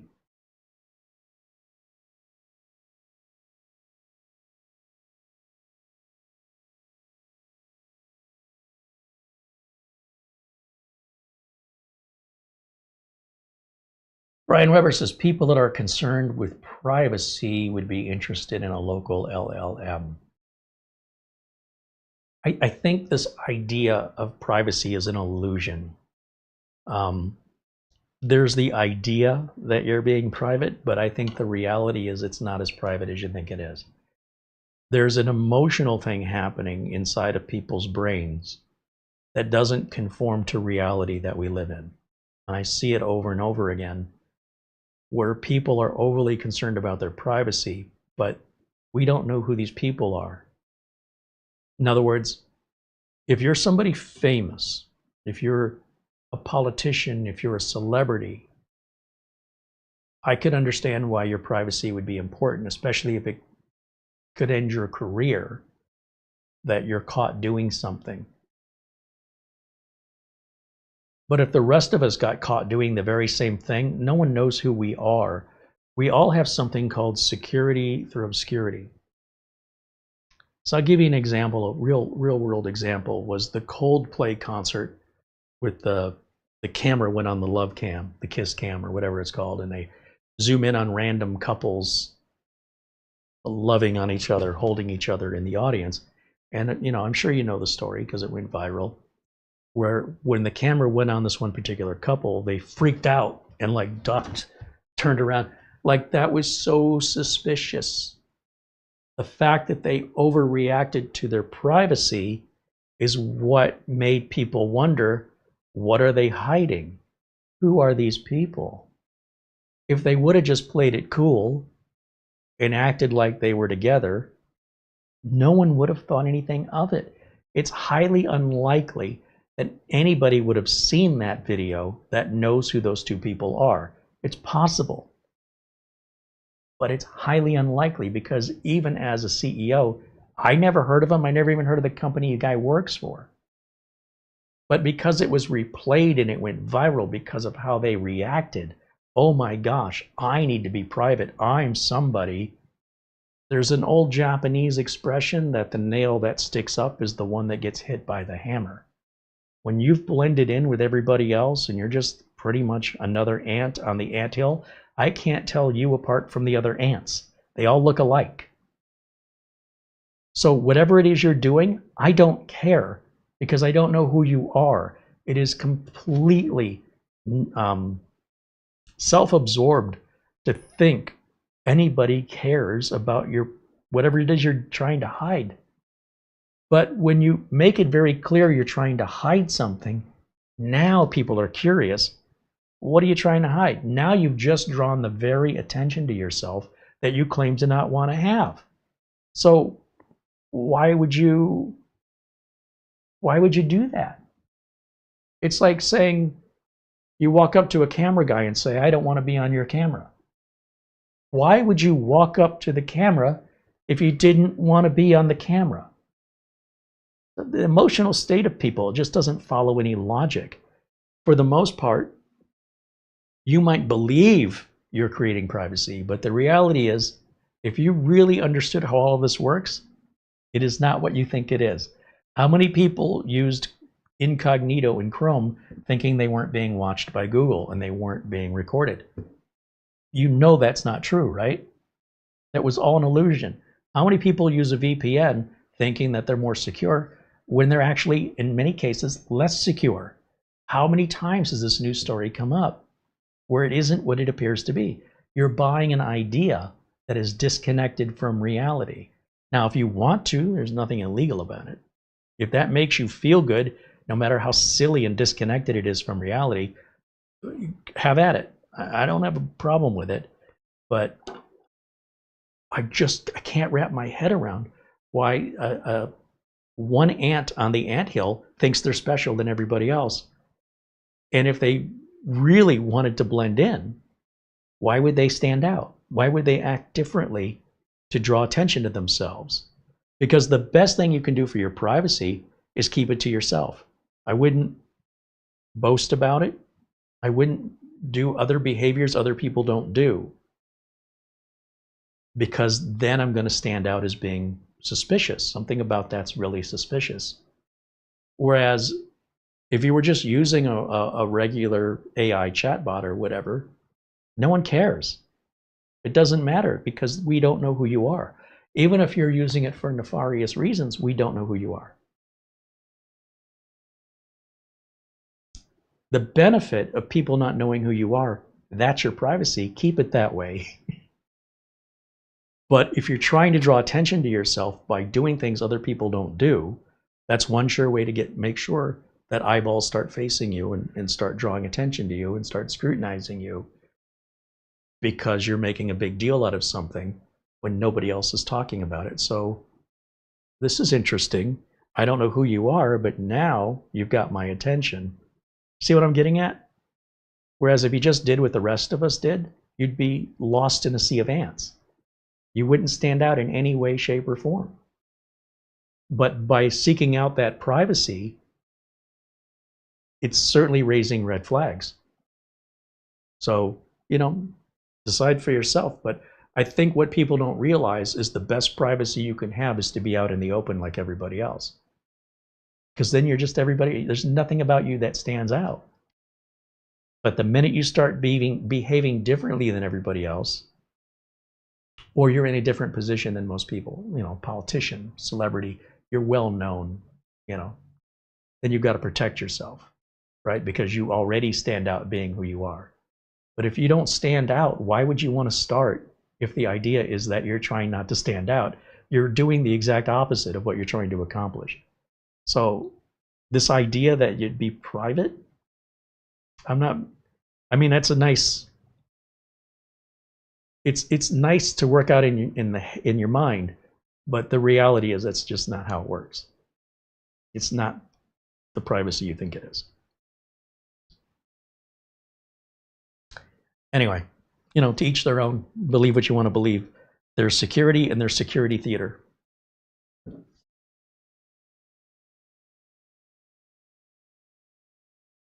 So if that's what people want a local LLM, a large language model for, that's just weird to me. But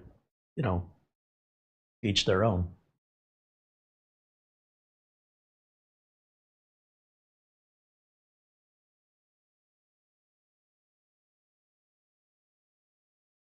Mr. Sam Dirtman says, blocking a device via media access control doesn't always have to be malicious. I blocked a couple myself for clients because an old network device was interfering with the network. We didn't know where the device was. That's a valid point, except that's not how we fix things in what I consider to be a professional world. There is nothing that will be attached to the network that we can't identify. I promise you. Because if we see anything on the network, how can we determine if it's malicious or not? How can we determine that it's an old device? And then turn around and tell me we don't know what it is. You can't play both sides of that coin.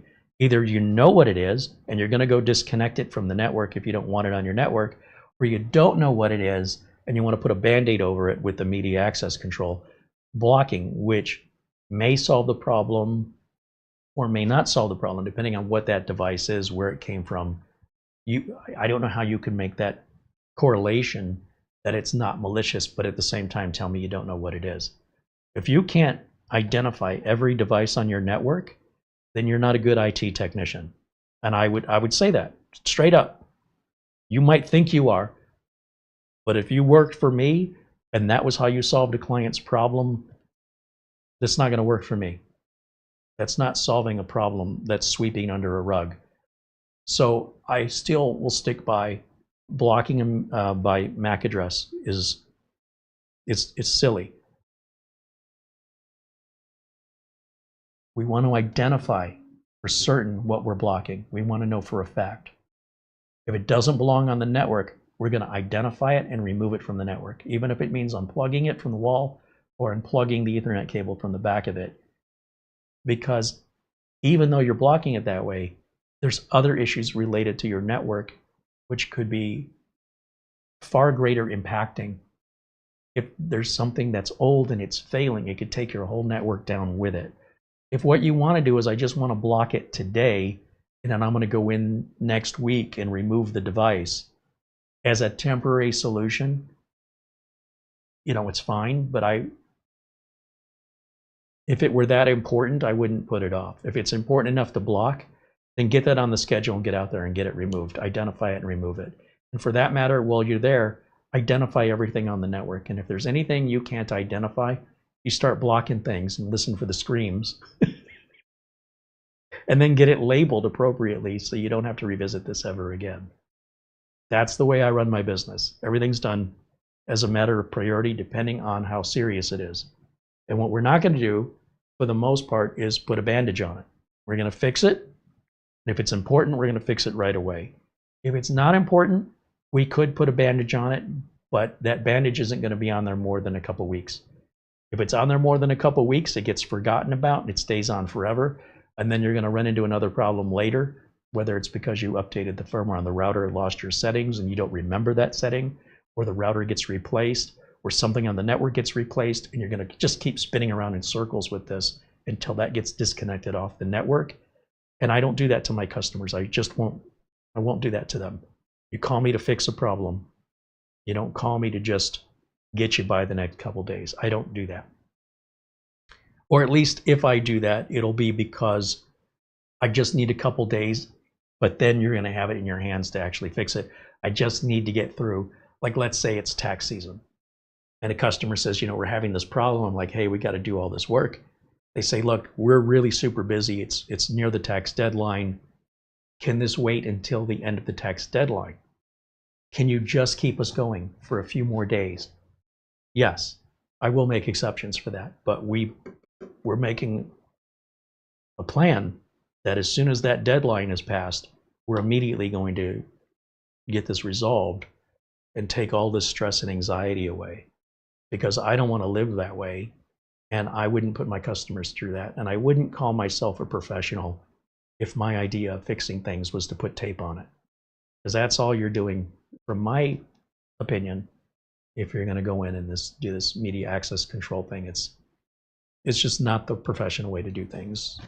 The way that I was taught in corporate America, that doesn't fly. So you can believe differently, but I'm just telling you from my experience and what I was taught. And I worked for corporate America before I became self-employed. So I knew what the policies in corporate America were and understood them. Because if I had never had that experience, I would say, well, what's the big deal? Because a lot of what corporate America did, a lot of their policies, I thought were ridiculous when I first started in corporate America. This is stupid. It's bureaucratic and unnecessary. But when I was there, after a while, it started to all make sense. I was like, oh, I see now. Okay, now I get it. But had I not had that professional experience, I wouldn't know any better. Say, well, they're all a bunch of fools. But I'm the one who's being the fool. So, yeah. And Mr. Sam Derp said, oh, I knew it was going to be temporary. We were not close to the client to remove it. Yeah, in that case, yeah. Yeah, just putting it on the media access control block temporarily until you can get over there. That makes sense. Sure.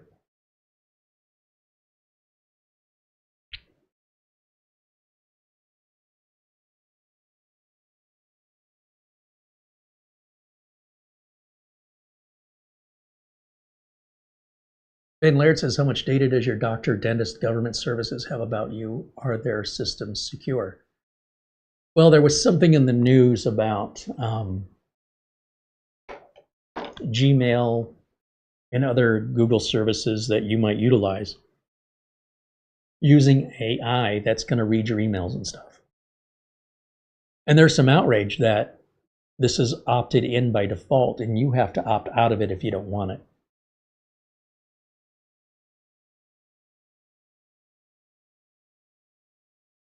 I want you to think about this the way I see it.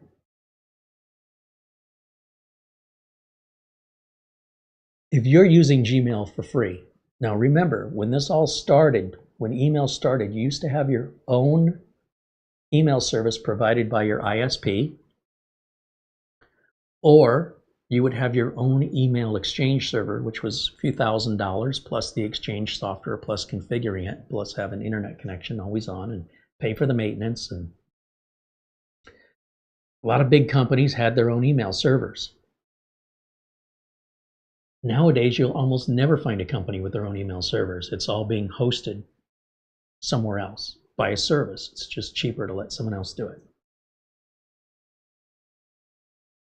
And people have become accustomed, like they've gotten used to having hosted email, and they've gotten used to not having to pay for it.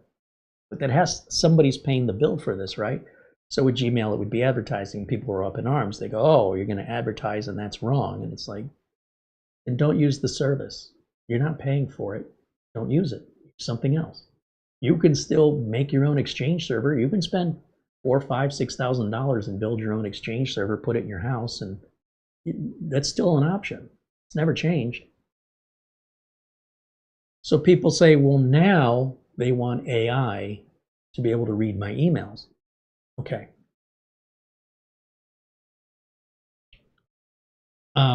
Nobody knows who you are. Nobody's reading your emails. It's a machine. It's not a human being reading your emails. Secondly, it's reading all of your emails. It's not just reading yours. It's reading the people that you're responding to. It's reading the whole chain. So even if you opt out of the AI on Gmail, but you're emailing somebody who's using Gmail and they haven't opted out, it's still reading your emails. There's nothing you can do about it.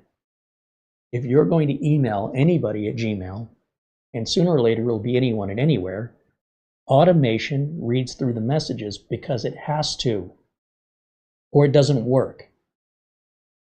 What I'm trying to explain is I feel like, has everybody just lost their minds? Or does nobody see that this doesn't work any other way? Let me put it to you this way.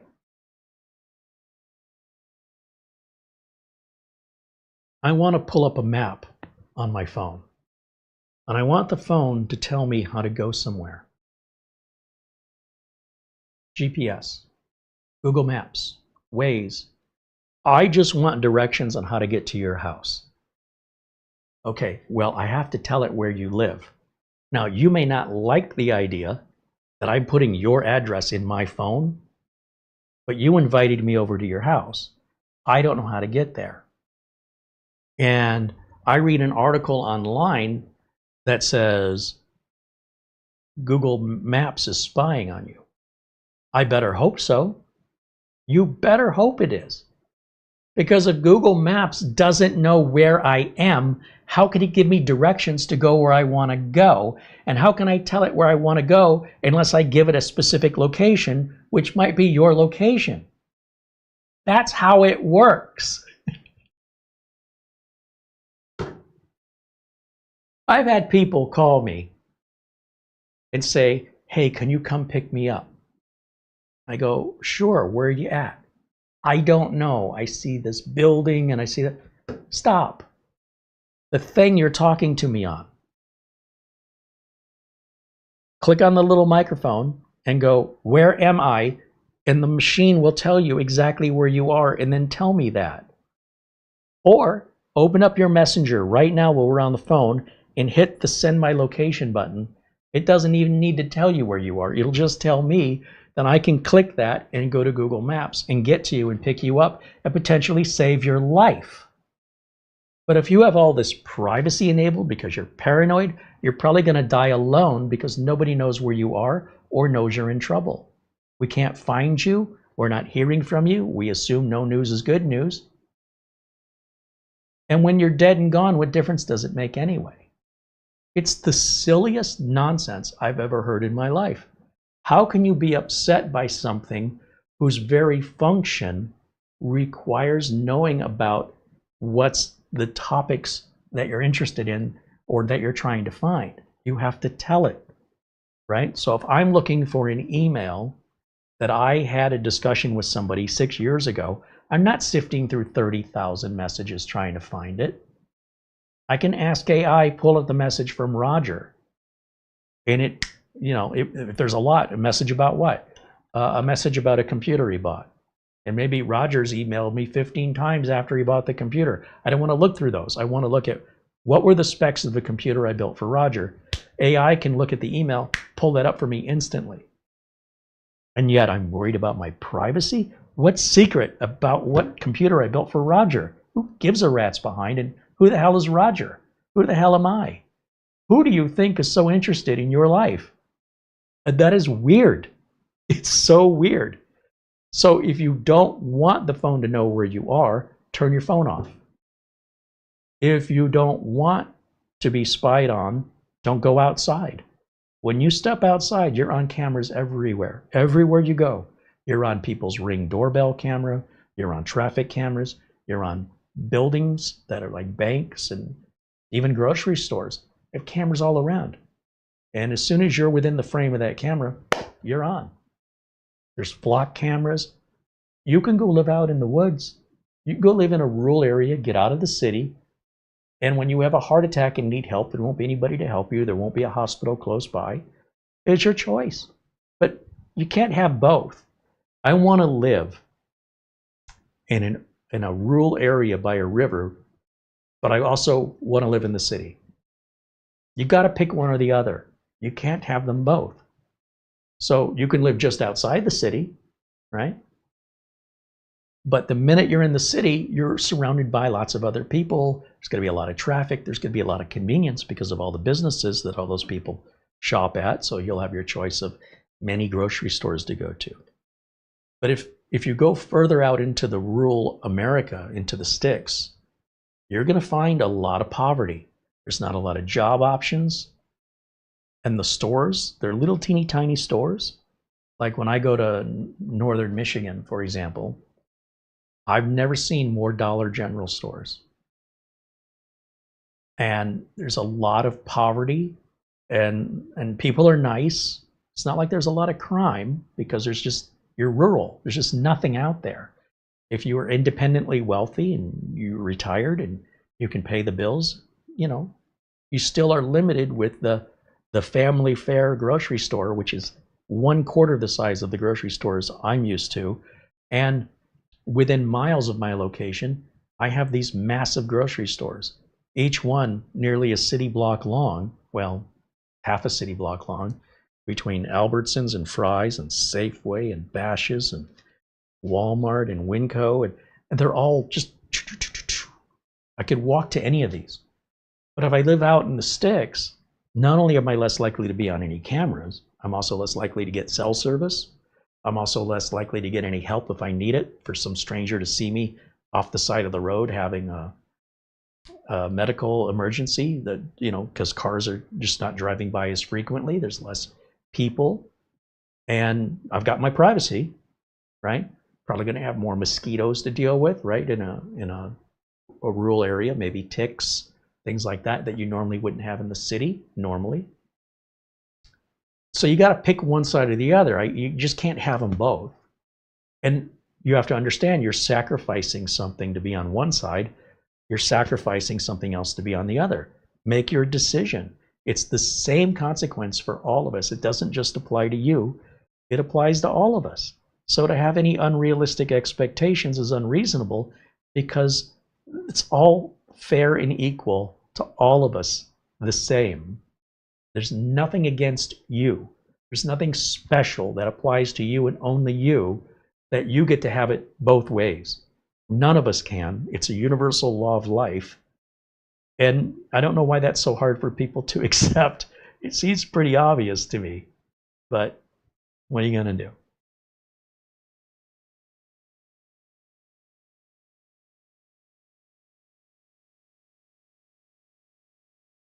So yes, if you're using Gmail and you don't want AI to read your emails, you can opt out of that.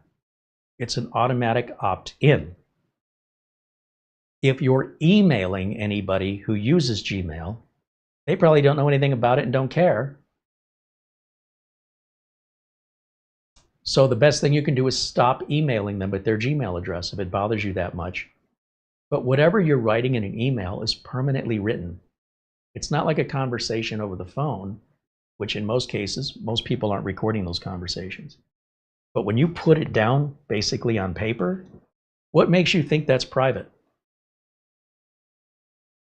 If you send me an email and you tell me personal things about yourself, and then I get hacked or I share that email with somebody else, I'm not breaking any law.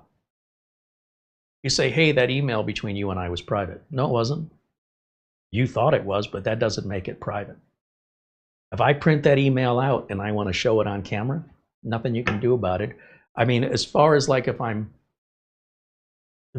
showing any personal information like your email address, your home address, anything that might be doxing you, that would be illegal. But to just show your email, it's not a private email. The minute you put it down permanently, regardless of who you send it to, it's out. And you can't control, once you hit the send button, what happens to it from that point to 10 years from now, it can come back. Because you have no control of that. It's not yours anymore when you hit send. You've now sent it to somebody else. Whether they get hacked or they decide they're going to use it against you someday, you have permanently written it down. So don't permanently write stuff down if you're that freaked out about it. Only talk to people by voice and make sure you're not being recorded. Then you can deny it.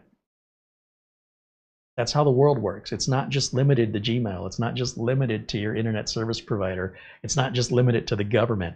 This is the entire system that we live in and how it works. Just because you live by certain rules, I hope you live alone, because the minute you interact with anybody else, they may not live by those same rules, and they might just share all your secrets because it's not illegal to do so, and they may not even realize it was a secret. So if it was truly a secret, keep it to yourself. That's it. That's the only way you're ever going to control it. Keep it to yourself, get yourself offline, and live in a rural area. Then you can have the privacy you want. And will anybody miss you? We don't know who you are. How will we know when you're gone? Who's this for? It doesn't make any sense to me unless you're a celebrity or you're well-known like a politician or something, where you would be identifiable to anybody other than your friends and family. And they already know things about you anyway, so that cat's out of the bag now. Anyway.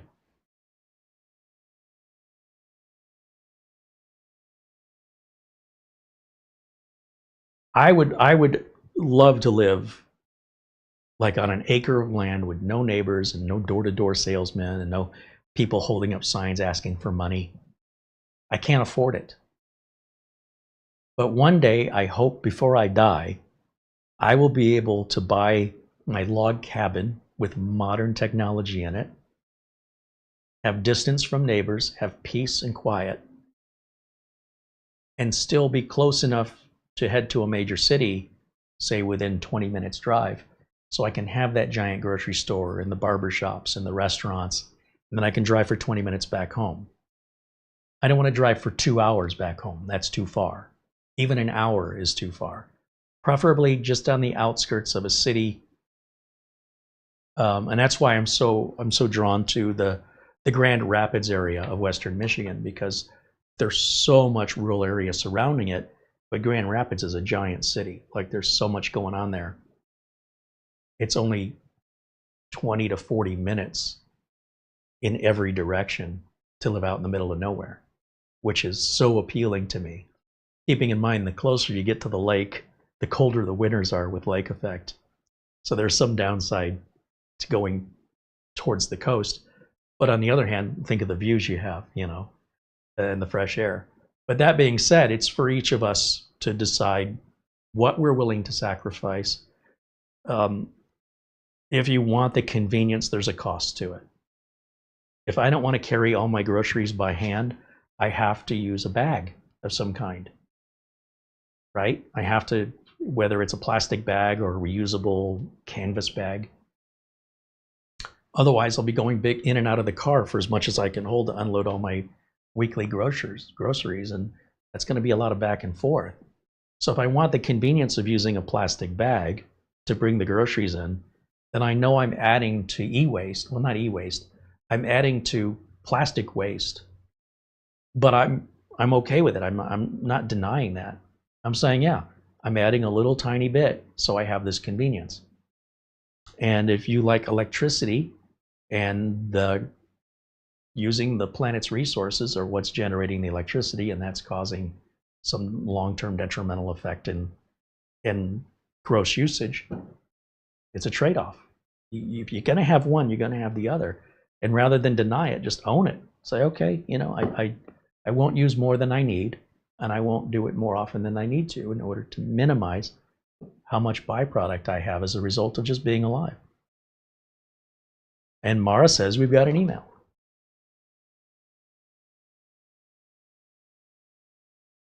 And Morton Bob said, have you looked in Ravenna over in West Michigan? I've never heard of Ravenna. Ravenna? Hold on a minute. Where is that?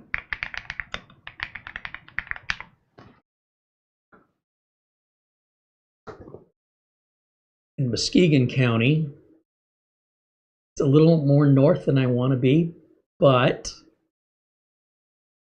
I don't know anything about it. I've never heard of it. Let me see if I can pull up.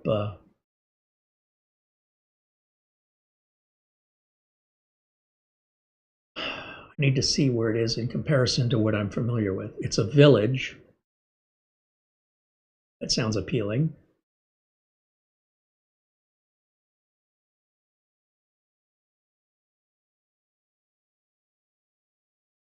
Let me look around on the map and see the first city that looks familiar to me. Oh, Marquette. So preferably, and listen, that looks beautiful, but you're way too far away from Grand Rapids. So from Ravenna to Grand Rapids, I'll bet you that's a good hour away, right?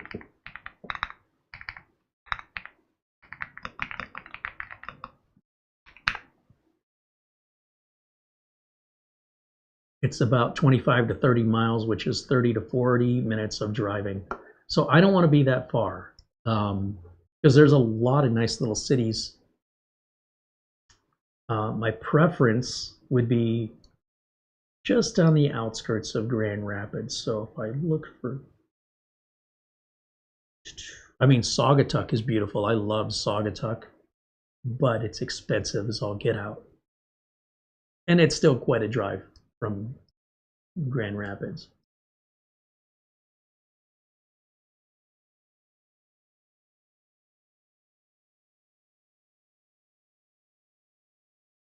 So for me, you're looking what looks like west of Grand Rapids. I'm kind of looking, I want to go east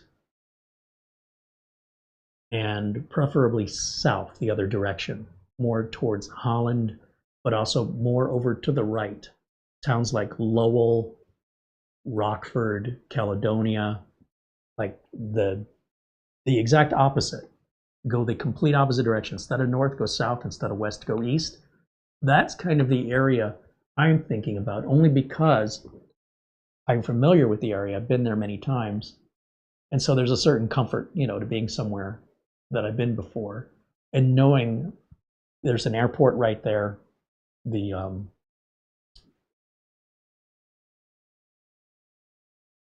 Gerald R. Ford International Airport's right there. Kentwood is a nice town. Well, it's got two sides. There's Rentwood and there's Kentwood, but you're like 20 minutes from Grand Rapids. It's right there, but you're also in the middle of nowhere. So I appreciate the suggestion, but I'm looking to go the opposite way. So more east and more south. Byron Center just isn't my town. I don't like it. So the minute, like if you're west of the 131, I'm not really interested. I want to be east of the 131. In the same way with Comstock Park. I'll tell you what's a really nice area is Forest Hills.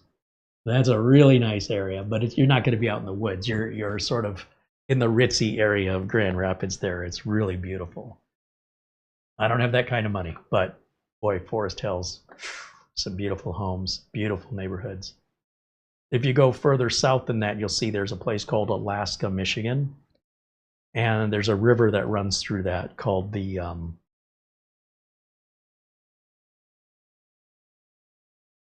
Michigan has so many lakes and rivers. Man, if I could be next to the river, that would just be amazing. Not next to the lake, next to the river. I can't think of the name of the river right now, but it wouldn't necessarily be on the river, but the Thornapple River. In fact, anywhere on Thornapple Drive that kind of follows the river, there's some beautiful log cabins and stuff. I'd just be on the other side of the street of the river, and then I wouldn't have to worry about flood insurance. But yeah, that's just an area. I mean, I love most of Michigan, but if I had to pick somewhere to live, being able to live somewhere that was both rural, but within, say, 20 minutes, 15, 20 minutes of being in the big city, oh, that would be perfect. Perfect. Checking the emails here. Let's see what we have. Oh, our friend Luke Greenia with a $25 PayPal says just a little something for a friend. Thank you, Luke.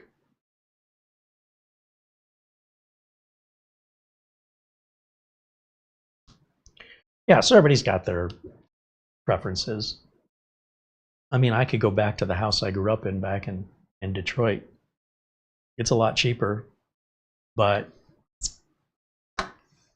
I'd rather live more rural. That's all. Especially if we're talking about a retirement and wanting to settle down, I'd like to get out of the rat race, out of the traffic and the noise of the city, and go have some peace and quiet. That's not a vacation. That becomes my everyday life. It's sounding more and more appealing to me. When I was younger and I really wanted to be in for the competitive nature of job opportunities, you want to be in a big city. I feel bad for these kids that are being raised in the middle of nowhere that have no job opportunities. They're going to have to leave home and go a long way from home to get to a big city in order to find those job opportunities. It's just very limited in rural areas with what opportunities are there. And if the job opportunities are there, I can't afford the technology, which then I wouldn't have to worry about my privacy, and it kind of solves itself in that regard. One goes hand in hand with the other.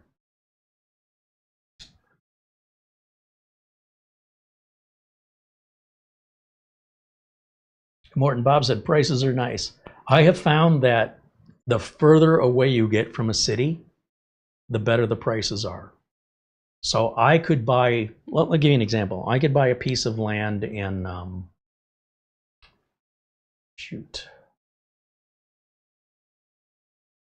there's a city in Michigan north of Grand Rapids, but it's a good 45 minutes or an hour away. You are in the middle of nowhere. All the trees have been harvested and it's been turned into farmland, and the farmland has since been decommissioned, and it's all just lots of grass that needs to be mowed. Acres of grass you're going to have to mow in the spring and the summer. You're going to get a riding lawnmower, or you're going to pay somebody to do it. It's a lot of work. It's a lot of maintenance. You got no trees. There used to be trees. They've harvested all the trees. And you've got all this property that's not pretty anymore because all the trees are gone. I would love to live in an area that's natural, foresty. I don't have to sit there and mow 2 acres of land. But it's cheap. Like, you can get the 2 acres of land in the house if you want to live in the middle of nowhere. Because not anybody wants to live there by comparison to a big city. Nothing's convenient. You're too far away. If you want to move further and further away from the convenience of a large city, you can probably get a lot more land. And depending on what that land used to be used for, like these were farms, you end up with just a whole lot of nothing. You just grass as far as the eye can see. I don't want that. That's way too much work. If, on the other hand, your house is built and it just cleared out an area for your house, and hopefully the neighbors 300 feet or more away at a minimum, then you have all this natural land surrounding you with wildlife and birds and squirrels and butterflies and everything else, deer, because it's been untouched. It's nature. Yeah, you might have to clear some foliage and branches now and again, but overall, you just leave it alone and let it be. And that sounds very appealing to me personally. Trying to think of the name of that city, but it used to be a farming community, and they don't farm there anymore. So it's weird to drive there because you're really in the middle of nowhere. There's nothing close by.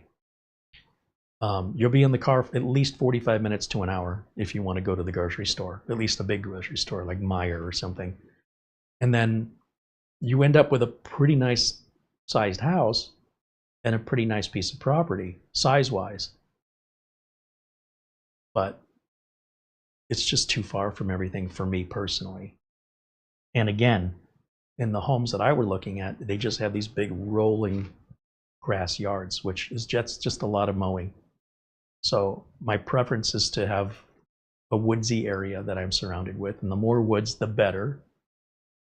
And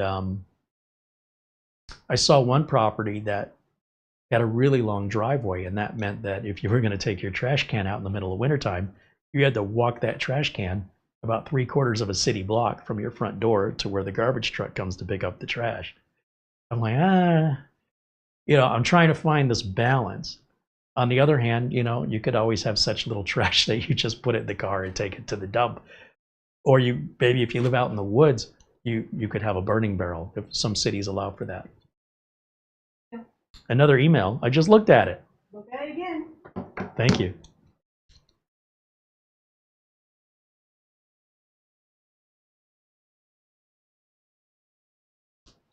Oh, our friend Mark Leibowitz sends an Amazon gift card. He said, I'm making good on my promise to donate what I charged for my client for delivering and setting up the TerraMaster F2223 NAS. I hope this helps you get more cool stuff to show us on the channel. Oh, that's awesome. Thank you, Mark. So Mark Leibowitz, he says, all the best to you and Marlena. That's very generous of you. Thank you. I wasn't holding you to that, man. That's very kind of you. And yes, it absolutely will help once we have something to purchase. At this point, I'm still waiting. Like, we're open to your suggestions, but I've got a couple mini PCs coming in for review this week. Of course, the big Black Friday, Nemo, the people whose laptops we keep showing, they're going to have a big Black Friday special. I'm not going to cover it, but I'll tell you right now, you might want to start looking because they've already started running their specials. The big day, of course, will be Friday. Our friends over at Minisform, we are going to cover them on Black Friday. We're going to do a review of a new Minisform machine, the R1, which is an ARM-based processor, which is a very affordable workstation. If you wanted to go cheaper than Intel or AMD, you could save a couple $100, go with an ARM workstation. But primarily, I think the appeal of this would be home lab enthusiasts. It doesn't really make a lot of sense to stay away from Intel or AMD. It's more like a project fund. It'll work, and we'll show you how it works. It'll save you a couple $100 maybe to get the equivalent in the ARM version, but there may be some limitations to the ARM version that you won't like that wouldn't be limitations on Intel or AMD.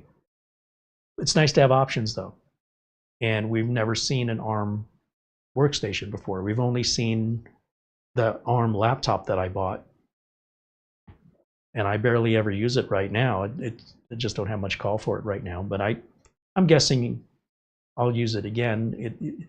The benefit of it for me is to have a machine with a really long battery life that I can primarily use for remote access when I'm traveling. Instead of carrying around a $3,000 laptop, I could have this cheap $600 laptop, right, comparatively. So I'm not as devastated if it gets stolen or breaks or something. And furthermore, I don't have to charge it every day. I can charge it once and use it for days. Well, depending on how many hours. I can use it for 22 hours between charges, let's just say 18 to 22 hours. And when I'm on vacation or if I'm traveling, that's very convenient. So there'll be ebbs and flows with regards to which machine is more ideal for me to take, depending on what I'm using it for. So in the same way, this ARM workstation may be a great alternative for some people, or it may be something to avoid for other people. So probably Black Friday, we'll go over some of the specials Minis Forum's got going on and review the R1 at the same time. And yeah, I'm looking forward to that because Minis Forum also has the MS02, which I'm also looking forward to seeing. That's more like that big S1 that we have that Mara's using right now, but it's an Intel version.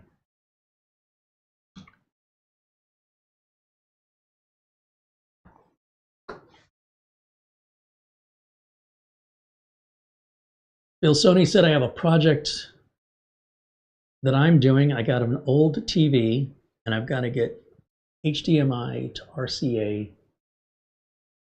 to get Roku.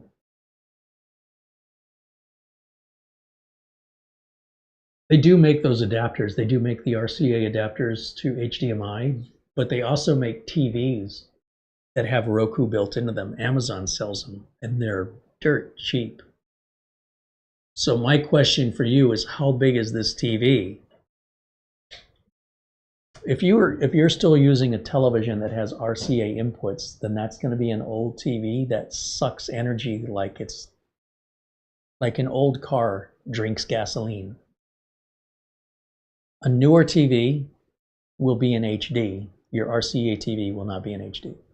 A newer TV will run for months on the same amount of electricity that your current TV, if it's got RCA inputs, likely uses in a couple weeks. So it's actually cheaper to own and operate a modern TV with a better picture that doesn't require any adapters than it is to keep using an older TV that's likely smaller, far less energy efficient, doesn't have near the picture quality, and you're investing in adapters. That money spent on adapters could be spent on a relatively inexpensive replacement TV. And if that TV is made by Roku, they discount it even further. So you're not paying extra for Roku, it's built into the TV. And that Roku built in reduces the cost of the TV because they're assuming, right, that you're going to pay for Roku. And as a result of that, they can discount the TV and make it up on the subscription. And even though you're not obligated, that's their gamble, right? It's like interest on a credit card. Credit card will give you cash back under the idea that if you don't pay it off at the end of 30 days, they're going to start billing you interest, and they'll make a lot more than that 1 or 2% you got back for using your credit card. The fact of the matter is, very few people pay their cards off at the end of the month. But people that can make money back, right? If you keep paying the card off at the end of 30 days or prior to the 30 days, you can be paid to use your credit card. What's wrong with that? But if you miss that payment or you can't pay it in full, it's usually just a matter of time. The credit cards keep winning that game, and they win it enough that they can keep this going for decades now. This has been a deal. So,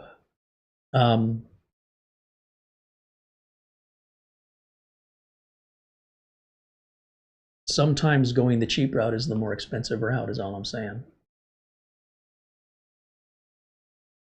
If you look at, like, we go to Amazon, and especially this time of year, I want to show you something here, because you may not be aware of it. Let's go to window capture. There it is. And let's say we want an RCA to HDMI adapter. See how much money that is. Oh, they're cheap. $10, that ain't nothing. Here's one for $7. But if you look for a Roku TV, like just a whole new television,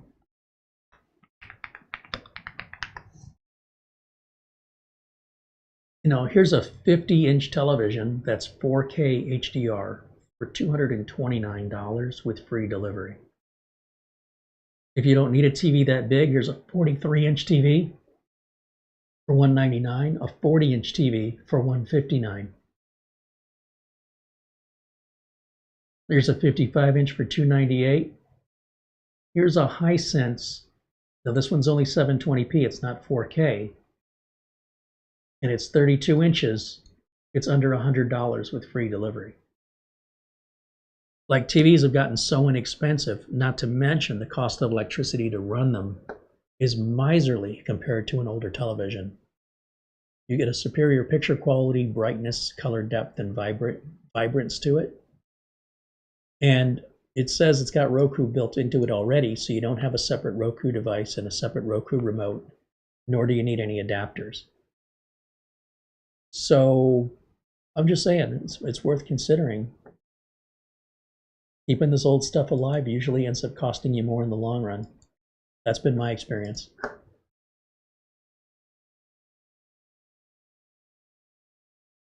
Andy mentions with his Amazon Prime credit card, he gets 5% rebate. Yeah, and then if you shop on Amazon a lot, you could make money versus, you know, if you were to just spend cash, you wouldn't get 5% back. So depending on how much cash you're spending at the end of a year, that 5% could add up to a couple extra $1,000. That's, even if it's a couple extra $100, it's like getting a few free tanks of gas. They're completely free than if you had paid cash.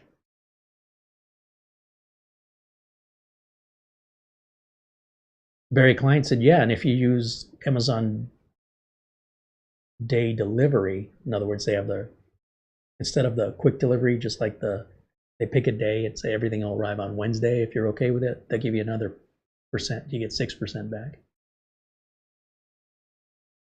And Morton Bob says those RCA to HDMI boxes work, but they introduce tons of input lag for games. You need a proper upscaler, which are money.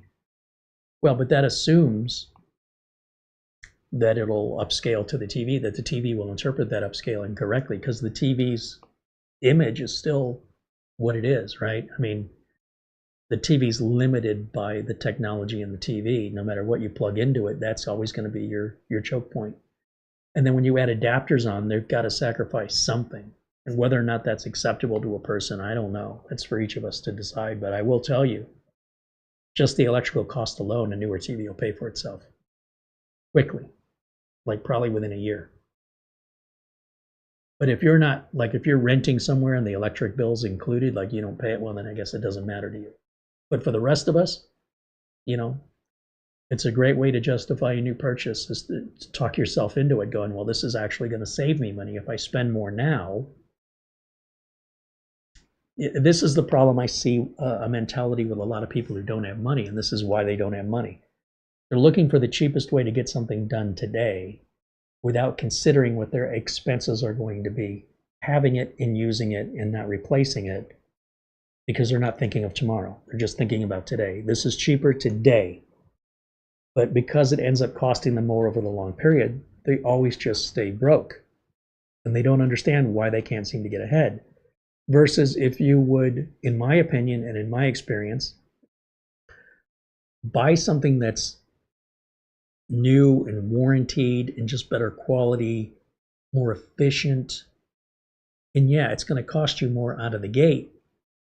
But now you can use it for years and years and years, and the cost of running it is cheaper, and the longer you use it, the more you're saving. And if it's something you use often, it's going to pay you back that much sooner than keeping the old thing. And it's that mental shift that changes how we're investing our money versus getting what we want today or sacrificing a little bit today so we can have the benefits tomorrow. And those benefits are almost always come with some sacrifice. And if you're not willing to make the sacrifice, that's something rich people can do, right? Rich people can say, I want it this way, I'm going to be demanding and intolerant, and I want it now, they pay for that. But if you don't have a lot of money, but you have that same rich attitude, you're probably never going to have any money. You're just keeping yourself down. And you have to be willing to sacrifice and to give up some convenience for something that's really important to you, and then reap the rewards of that over time. And if you keep making decisions like that, you'll find yourself in less of a tight pickle financially because you've set yourself up with good investments. And that investment includes your TV or your bed or the place you live or the food you buy. And you check the expiration dates on the food before you buy it. I don't know about you. Mara and I go to the grocery store. We're looking at expiration dates. I want to be able to have time to eat the food rather than have the food pressure me into forcing me to eating it or throwing it away. Either way, it's keeping me poor. It just takes a few minutes of just looking through the goods and saying, okay, are all these the same expiration, or is the good stuff in the back? Some people just grab things off the shelf and throw it in the cart. I've been burned too many times where I've done just that and opened up the package to find it's already gone bad, and the expiration date was 6 months ago and it was still on the shelf. And I'm not going to get back in the car and drive back to the store and wait in a customer service line during certain hours so I can get my $4 back. It's not worth it. That's my $4 lesson to start watching the expiration dates. I've had enough of it. I'm tired of making donations to the grocery store and being misled because their employees aren't doing their jobs. I was so pissed off one time. I was at a Walmart and I wanted to buy those biscuits in a can. And I look on the end of the can, it says it expired last month. So I set it off to the side. I don't put it back in the stack. I set it off because I want an employee to have to put it back and hopefully they'll look at it and see why it was misplaced. Long story short, every single can of biscuits was a month expired. So I said, that's it. I went to the front of the store and I grabbed the shopping cart. And I loaded every single one of those cans out of the refrigerated section, put them in the shopping cart. And I mean, the shopping cart was a good third full. And I walked over to an employee and I said, can you get a manager for me? And I don't normally do this, but I was so offended. I was so pissed off at how egregious this was. Does anybody here work? I understand if some expired products got by you. This is every single can. There's not one here that hasn't been expired for anything less than a month. And in a month's time, nobody's noticed this. And people, you're selling this to people, they're getting it home, and it's not necessarily dangerous, but it's probably going to taste funny or it's not going to cook right. So this is offensive to me. Now, if you want to put it in a markdown bin and say, hey, it's expired, it's 50% off, knock yourself out. But this is deceit. And I don't think it's intentional. I think they're just ignorant. So I took the whole shopping cart. I said, is there a manager? They said, yeah, I'll get a manager. So the manager came out and saw me with the shopping cart full of, biscuits and dinner rolls. And he said, can I help you? And I go, take any one of those cans out and tell me when it's expired. And he looks at it and he goes, oh. I go, yeah, every single one has been on your shelf for over a month and none of your employees noticed this. So I want to bring it to your attention because I don't want to get ripped off. And it wasn't like it was just a couple. Every single one you have has been expired over a month. When were you going to notice this? How do you sleep at night knowing you were ripping off your own customers? And they said, and I'm sure I didn't phrase it that way, but I was pretty upset. Like, how do you excuse this? What's your excuse? Over a month. So you're either doing this with intention in order to offload your losses to the poor individual shoppers that shop here. And if so, let me know because I won't shop here anymore. Or your employees aren't doing the job you're paying them to do. Which one is it? And they said, thank you for bringing it to our attention. And we'll We're going to make this right. And he took the cart and he took it to the back room. He didn't put it back out on the shelf. And the whole time I'm there, it's out of the refrigerator section, right? That stuff has to stay refrigerated. So I imagine if he didn't immediately put it back in the refrigerated section, that if he would have put it back, now he's just made it worse, because now he's allowed it to get warm, waited till I left, and then put it back. Now it's expired, it's been improperly stored, and it's not coming out of his check anyway. What do you care? Right? I'm giving everybody the benefit of the doubt that you didn't know. And how can you explain to me why you don't know this? Like, who's checking your employees' work? Whose responsibility is this? Because they're not doing their job. You're supposed to be the boss. You're supposed to know that people are doing their job. So they're not doing it. You don't know. And the customer's getting burned. So if we're assuming all of this is the benefit of the doubt, explain this to me. Let me make you aware of it so that you know who's ever responsible in this section. This whole section needs to be checked now. And that employee may need to be retrained or replaced. That's not my decision. I'm just raising your awareness because I'm assuming you didn't know. A shopping cart, 1/3 filled, just can after can after can. I was livid. It wasn't like it expired yesterday. It's been expired over a month. How long were you going to let it sit there? Unacceptable.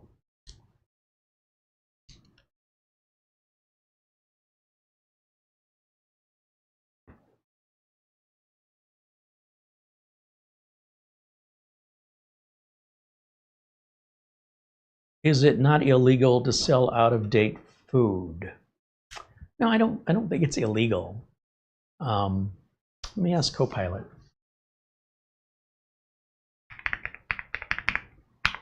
Like I said, they can sell food that's expired, but they would say, you know, this is discounted. You know, this butter is 50% off. And they may not even say why, but you look at the expiration date and maybe it expired a day or two ago. Expiration dates are just usually suggestions. They're not like set in stone. If some food item says it expires on November 23rd, it may still be fine. You know, eggs in America, we keep eggs refrigerated because we clean them, right? So the protective film that the Europeans leave on protects the eggs and they don't refrigerate them.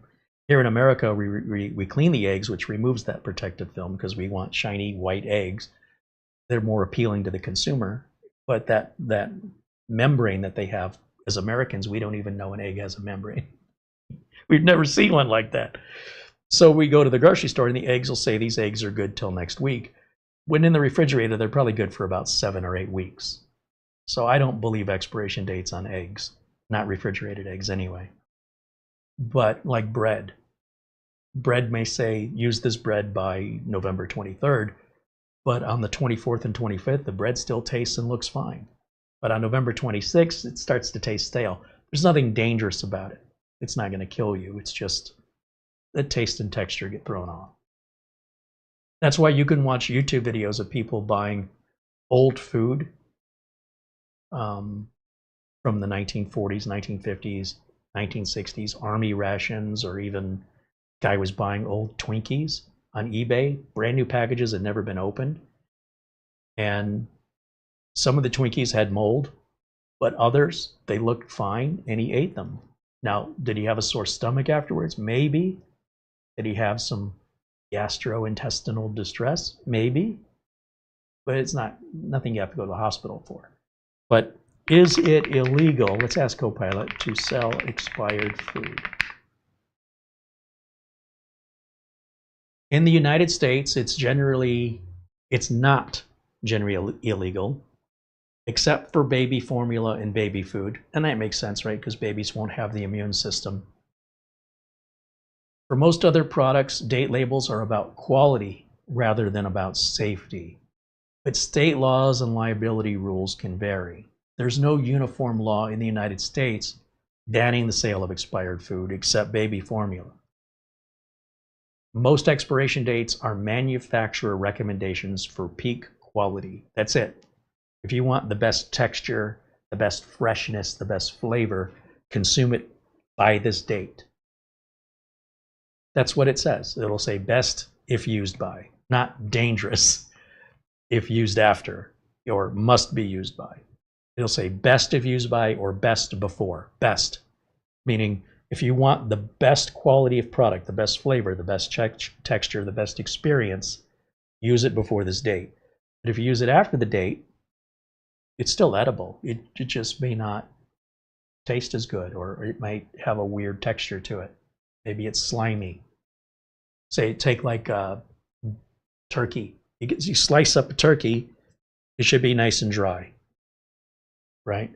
But if the turkey sits for a while, a few days, and you'll find this like in delis where they're making sandwiches, or even sometimes grocery stores, where I'll ask the deli counter person to slice off some turkey. So they have this big piece of turkey meat and they run it through the slicer, and I notice it's wet. The slices they're handing me are wet.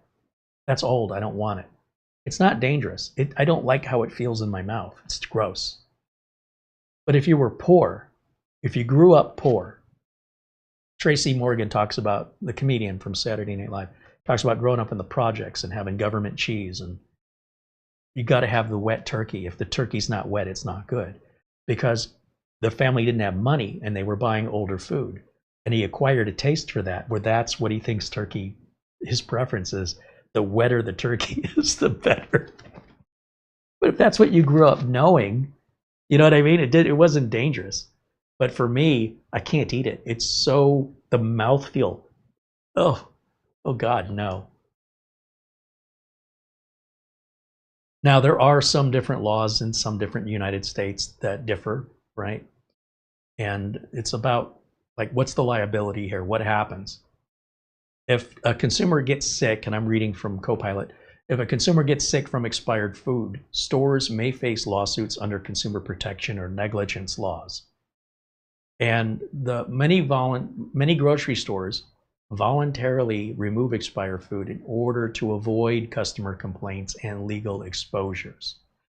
So they're motivated to do it so their customers have a good experience. You don't want a customer having to bring something back, because they may never come back again. It's in their own best self-interest to make sure they don't have expired food on the shelves. Some companies rent the shelves in the grocery store. Many people don't realize that, but the shelf space is rentable. So if you wonder why all the Doritos are together, that's because Frito-Lay rents that spot, no differently than you rent an apartment. That's Frito-Lay's spot to use however they want. And the store doesn't stock that shelf any more than I don't furnish your apartment. Frito-Lay sends an employee to these locations where they rent shelf space, and that employee has a truck full of Frito-Lay goods, and that employee is given a piece of paper, like a blueprint, that shows that employee, this goes on the top shelf, and this many rows of Cool Ranch, and this is where the Fritos go, and this is where their Tostitos go, and they have a layout, so every store is the same, and the store does not stock the Frito-Lay product. The store does not remove expired. Frito-Lay sends their own employee to the rented shelf of the grocery store or the market, and that employee's job is to pull old product, replace it with new product, and replace missing product that's been sold to restock it. That's one person's job, and they have a truck, and they'll drive so many locations per day, 5 days a week, 8 hours a day. That is a full-time job. And all you're doing is restocking Frito-Lay products, or all you're doing is restocking Budweiser products, or all you're doing is restocking laundry detergents. These companies are massive. They rent entire aisles for cereal. And there may be 18 different brands of cereal, all made by the one company. And that's why it's all grouped together, all the General Mills stuff, or all the Post cereal, because the company may be stocking that themselves and paying for that rented shelf space. And depending on where that shelf space is, depends on how much it's worth and how much rent they're paying. Like if you want the end of the aisle, if you want what's called the end cap, so as you're walking across and you know the aisles are perpendicular, that end cap space is quite pricey because it's high visibility. So if you want to move a lot of product, you can rent that end cap, put your product there. And you'll see that a lot for new products being introduced to raise awareness. Here's a new flavor of soda. But that's not the store doing that. In most cases, that's the vendor renting that space and stocking that space. And the store has nothing to do with pulling anything expired at that point. That's up to the vendor.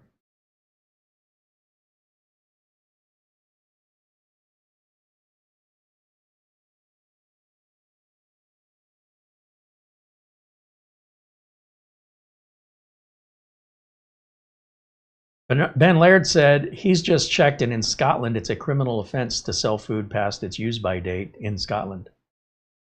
Yeah, and there's the problem with the use-by dates is that, first of all, it's in a store owner's best interest or in the manufacturer's best interest that their product's being represented as best it can be, right? So if you're selling expired milk that's sour now, it's gross, you may not want to buy that brand, you're turned off by that brand could lose your business forever, right? 1 gallon of milk, or 1 liter of milk isn't that much profit. But if you're going to buy liter after liter after liter and you stop buying and now you're buying from somebody else, you just lost a whole bunch of money. So there's no reason for them to want to offload that on you because it'll cost them more than whatever the cost of just dumping it, because that's a tax write-off. Or they can often donate it to, depends what it is. There could be bruised vegetables. This is a very popular thing, where the American consumer says, I don't want to buy this vegetable. It's got a blemish on it. It doesn't look right. This has gotten so out of hand that in America, you'll never find a redder, more flavorless tomato because they were bred for color and not for flavor. And as a result, you go into the grocery store, you see these very vibrant vegetables. The apples will have a wax on them to polish them and make them look visually very bright and red. And the Americans go, ooh, shiny, that's a good apple. So what ends up happening then is they realize, hey, we're not selling as many tomatoes. I don't know why. It's because they have bred out all of the flavor. So now the tomatoes are flavorless. And they go, I don't think tomatoes taste like they used to. It's because they don't. So then somebody goes, well, we want to bring back tomatoes in their natural way. Then you have sort of this organic movement, right? And they're not using pesticides and things, which, be that as it may, everybody has their preferences, but there may be a flavor and a texture difference versus genetically modified vegetables that maybe grow faster, quicker to the vine, more pest resistant, but they may not taste as good. It might be more vibrant. And we're getting to that point now where we're realizing here in America that we're missing out. This is not what a tomato is supposed to taste like. At some point, it just kind of gradually changed over time, and people are like, something's changed. Yeah, they're unnaturally red now. So they're now realizing that and making that correction. But what do you do with all this food now that's fine? There's nothing wrong with it. It just doesn't meet the appeal of the buyer. Well, these foods can go to shelters and they can go to pantries where they're given away. And as long as you know there's nothing wrong with the food, like if you truly believe there's nothing wrong with the food, and somebody eats at the shelter for free and gets sick because the food's bad, you can't sue anybody because there was no malicious intent. It was goodwill. Nobody was trying to make anybody sick, and you didn't pay anything for it. And you decided to eat it for free. There's no recourse if that food you're getting for free makes you sick, unless they knew that food was bad and they served it to you anyway. Then you could sue them. So at least as far as food pantries and food and like shelters go, even they can't be held accountable for that. Not in the US. I can't speak for Europe and Scotland, and I don't know those rules, but there you go.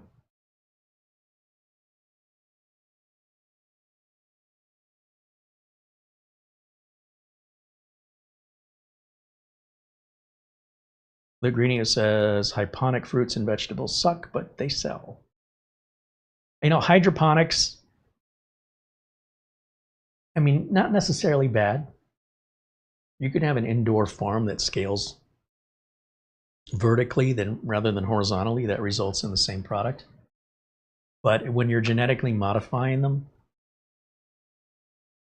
it could end up with a bigger crop that's faster to grow, faster to harvest, and more pest resistant. That's ultimately cheaper for the American consumer to buy. Look, McDonald's has a big business for a reason, and it's not for quality, it's for price. And so when McDonald's prices start going up, the whole purpose of eating there was we were never eating there because it was necessarily delicious.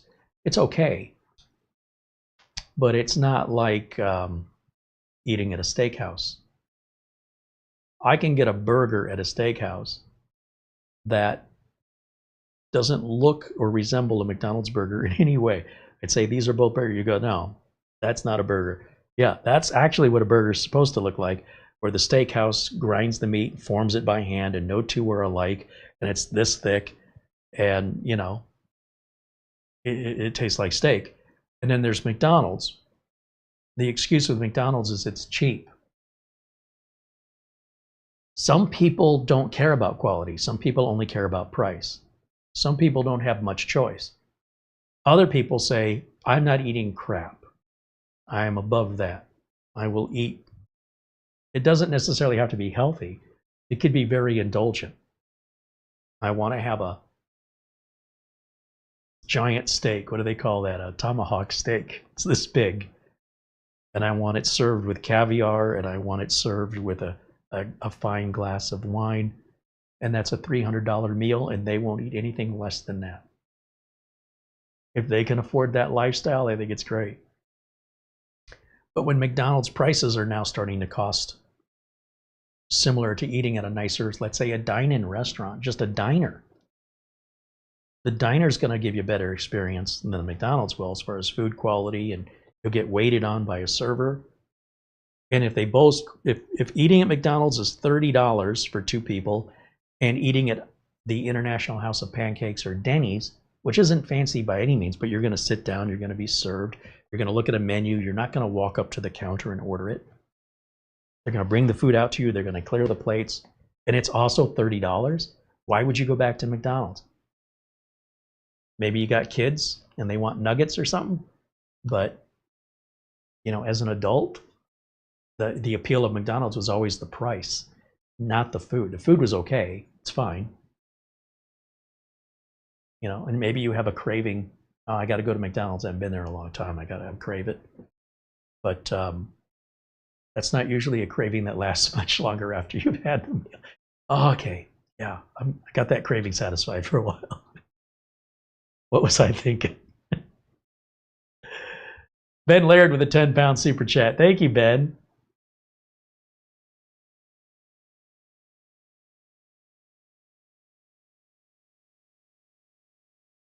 Mark Leibowitz says, from 2002 to 2009, I worked for a high-end produce distributor.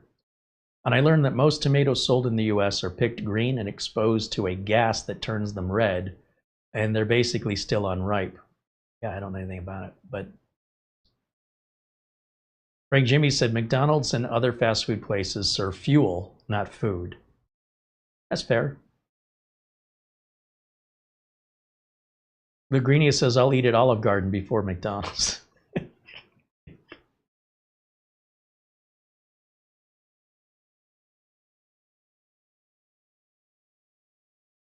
Mark Leibowitz said, the difference between the so-called gas green and the so-called vine ripe tomatoes is that the vine ripe tomatoes are allowed to ripen on the shelf, maybe in a very warm room to accelerate the ripening. Yeah. So, but what you have to understand is there's a lot of vegetables, regardless, that won't be sold. The grocery store will turn away because they have a blemish.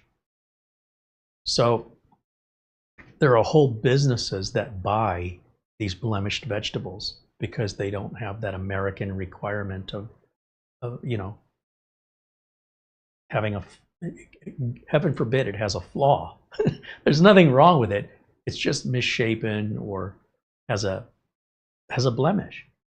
And there's so much food that was going to waste because of how it looked. Nothing to do with the food other than how it looked, that the grocery stores wouldn't put it out on the shelves. That there are entire companies that have sprouted up.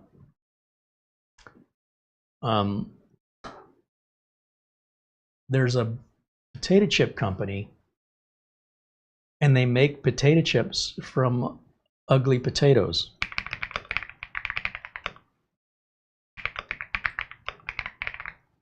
And it's called Uglies.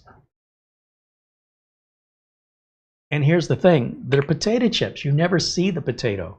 So Uglies potato chips is an entire industry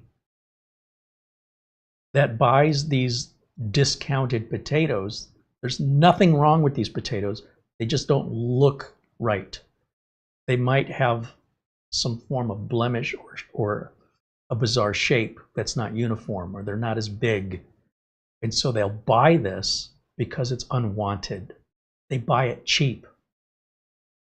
And much like any other potato chip company, they will slice up these potatoes, so you never see what the potatoes look like to begin with.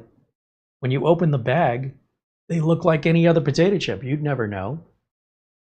And their whole thing is, hey, you should buy our potato chips because we're utilizing the vegetables that might have otherwise gone to waste. I don't know that they're necessarily any cheaper than any other potato chips, but it's the idea, I guess, that you're contributing to a good cause.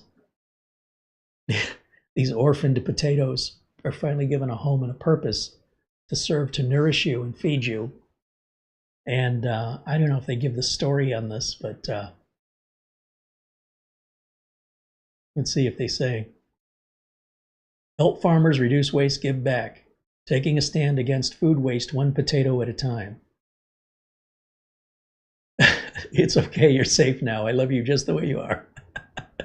Uglies kettle chips are made from upcycled, not recycled, upcycled certified potatoes. Despite cosmetic flaws, these potatoes are delicious and crafted with care, supporting farmers, reducing waste, and giving back.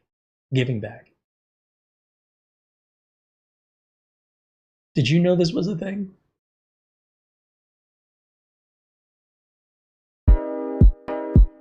Yeah, those are some ugly potatoes. And they look just like any other potato chip when they go through the process. You'd never know.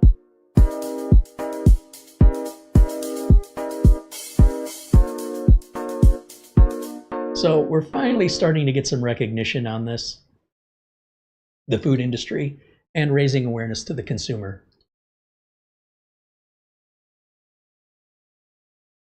Which I think is great. Anything pro potato chip, I'm behind it 100%.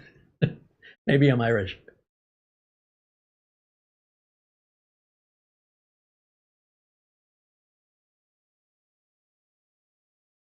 Mark Baggett said, last week there was a random order from Olive Garden that got delivered to my house by mistake from Uber Eats. We didn't order it. It's not like they can take it back. So we ate it and the food was good. It's funny how the food tastes better when it's free, though, isn't it? That's always my joke. With Mitch and I will go to a pizza place. I'm like, you know what's better than this pizza? He's like, what? I go, somebody else paying for this pizza. Suddenly this pizza tastes a lot better than, I've already liked it. I liked it before.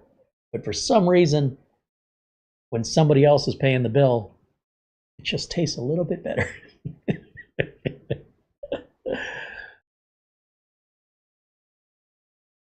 Dazzle 555 is $25 a bag. No, it's not $25 a bag. I think you're looking at a multi-pack. Let's go back and see that again. No, it's not $25 a bag. Let's see.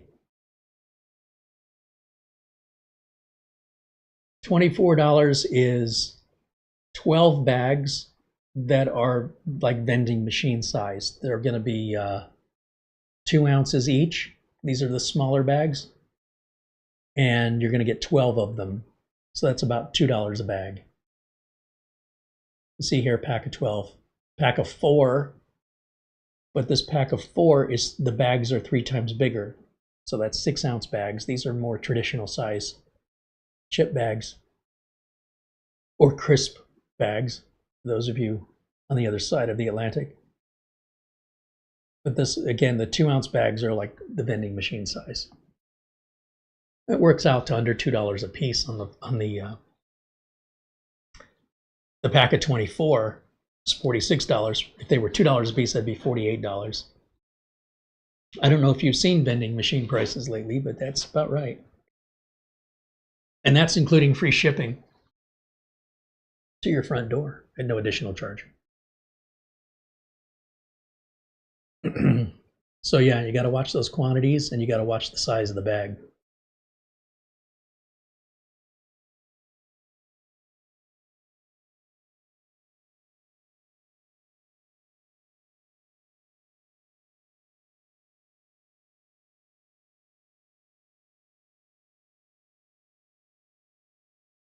Frank Jimmy said Ugly's potato chips go well with onion dip made with expired sour cream. Isn't sour cream already expired? Right? Isn't croutons just stale bread? What about old cheese? Isn't that just old milk? I mean, blue cheese, the blue is mold, right? We're eating and intentionally growing mold for flavor. Where does penicillin come from?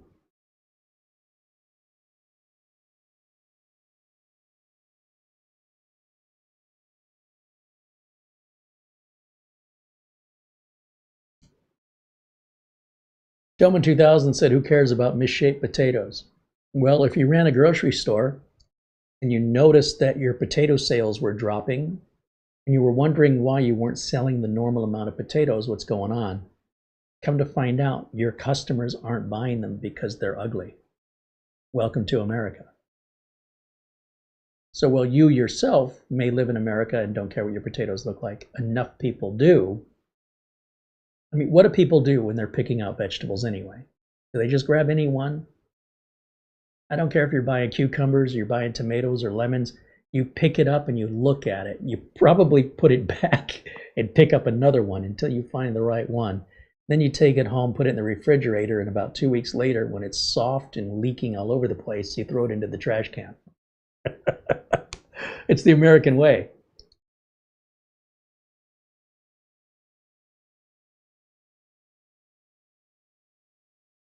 Mark Leibowitz said, I'll have to check out those Ugly's chips. They don't taste any different than any other chip. They don't look any different, but that's what they are, and that's why they're called that. I just think it's interesting, but I bought them out of curiosity, but they just taste exactly like any other kettle cooked chip. Like I would never know that they were made from ugly potatoes. Can I ask a question to your audience that has nothing to do with what you're going to have? Just out of curiosity. I'll just stand here. I was just clued into a different type of sugar substitute. And what I don't know is if the origination was made overseas. Here, I'm still researching it. It's called marine sugar. It's supposed to be a sugar substitute that is made from like algae, and it's like high in pH. It's supposed to be really good for your digestion. How do you spell that? Marine. M-A-R-I-N. Oh, marine, like marine biology. Yeah, because it's made from like algae. But what I don't know is really, I was just clued into it, and I'm curious if anybody has heard of it or has used it and can share anything about it, because I'm still doing like the research just to try to figure out anything about it. I mean, I love allulose; it's my favorite. However, I'm always interested to learn if there's any other options, and it would be nice to be able to switch it up a little bit. It's supposedly safe for baking. It's supposedly safe for pretty much anything, but I don't know. And if anybody's heard of it, please share. They're talking about scientists have isolated complex sugars, exopolysaccharides, from deep sea bacteria that have shown to cause cancer cells to self-destruct in lab tests. Algal and bacterial sugars, algae and bacteria produce a vast range of complex sugars that play a key role in the ocean's carbon cycle. Some are resistant to degradation by microbes, allowing them to sink and become long-term carbon stores. I mean, it sounds great.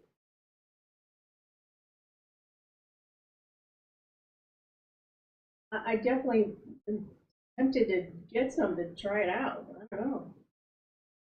Well, apparently there's a variety of different kinds of sugars that are made by everything from algae to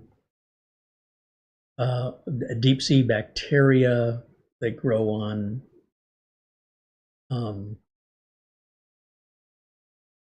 kelp. It grows on squid. Yeah, well, supposedly it's safe for almost everybody. In particular, like there's no glycemic index, like it's 0, so it should theoretically be safe. But is it a sugar sweetener substitute? That's what it says. Yeah. Marine sugar is a marketing term for a sweetener derived from algae and seaweed, not a scientifically recognized category of sugar. It's marketed as a 0-calorie sugar substitute that is rich in antioxidants and heat resistant. And while it is a sweetener, it is a specific product, and marine sugar is not a generic term for all sugars or sweeteners found in the ocean, such as the complex polysaccharides produced by microalgae. Yeah, this is what the product is. I just clued into it, so I'm just curious if anybody's heard of it. It's a sweetener made from a blend of seaweed and spirulina. Spirulina.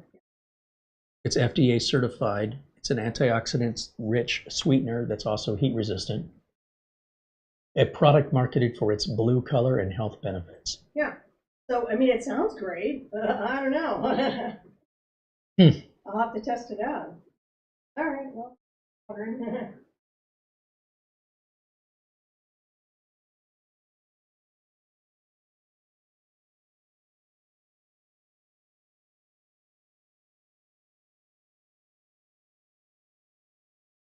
Mark Leibowitz said, Carrie, on a completely unrelated topic, thanks for keeping up with those low-cost Windows and Office product keys. I just bought yet another one for a client on Friday, and it went just like clockwork.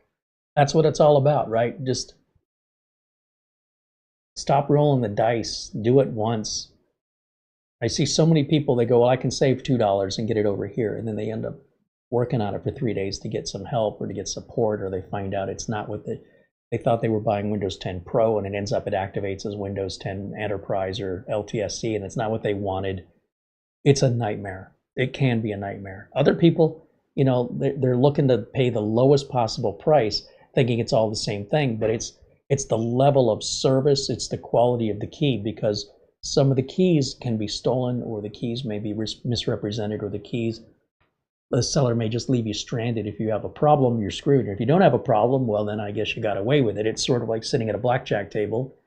If you beat the dealer, good for you. And if you don't beat the dealer, well, you're at a blackjack table. Could go either way. For me, I don't gamble with my customers, and I don't gamble with my time in that way. I just want to get this done so I can finish the rest of the job and get the computer delivered.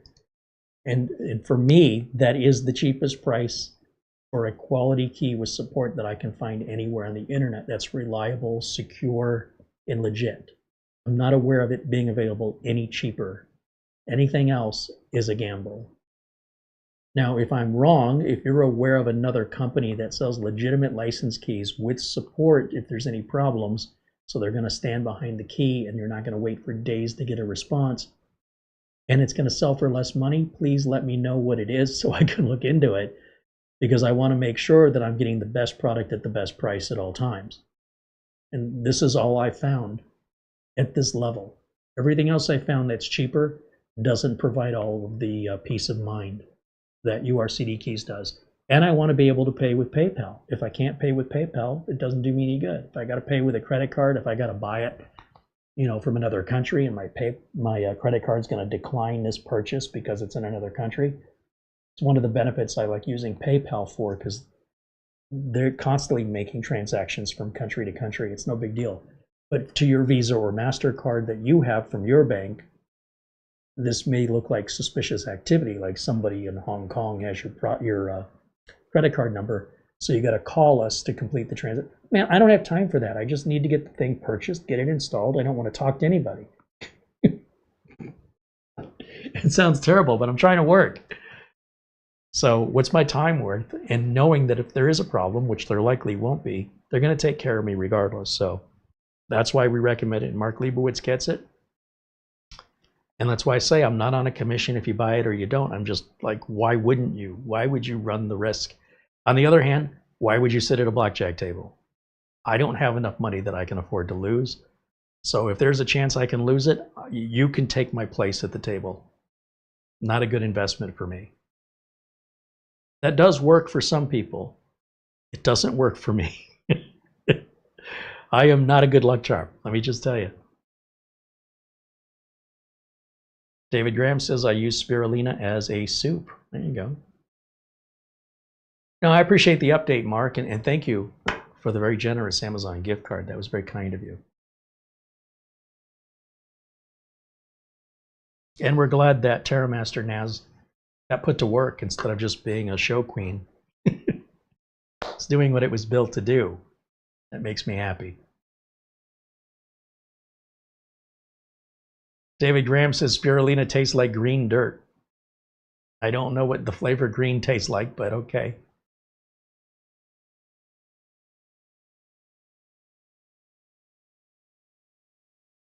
I always joke with Mara, if she wants to be vegan, she could just cut out the plants and just go right to the soil. Get her a nice bowl of fresh soil, cut out the middleman. And if we ever go to like the places that sell the big bags of birdseed, I'm like, here you go. You got my Mara food right here. There's a big old bag of birdseed. Because she eats a little tiny, she's little. She doesn't eat that much, so she eats like a bird. And it's all seeds, which is vegan, right?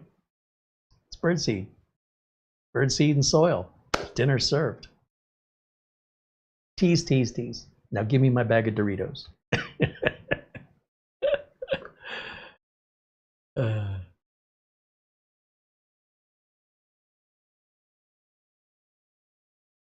All right, guys. Well, we're just past the 3-hour mark on my show about nothing. I'm quickly becoming Seinfeld over here. The debate for Friday was, what are we doing the show on?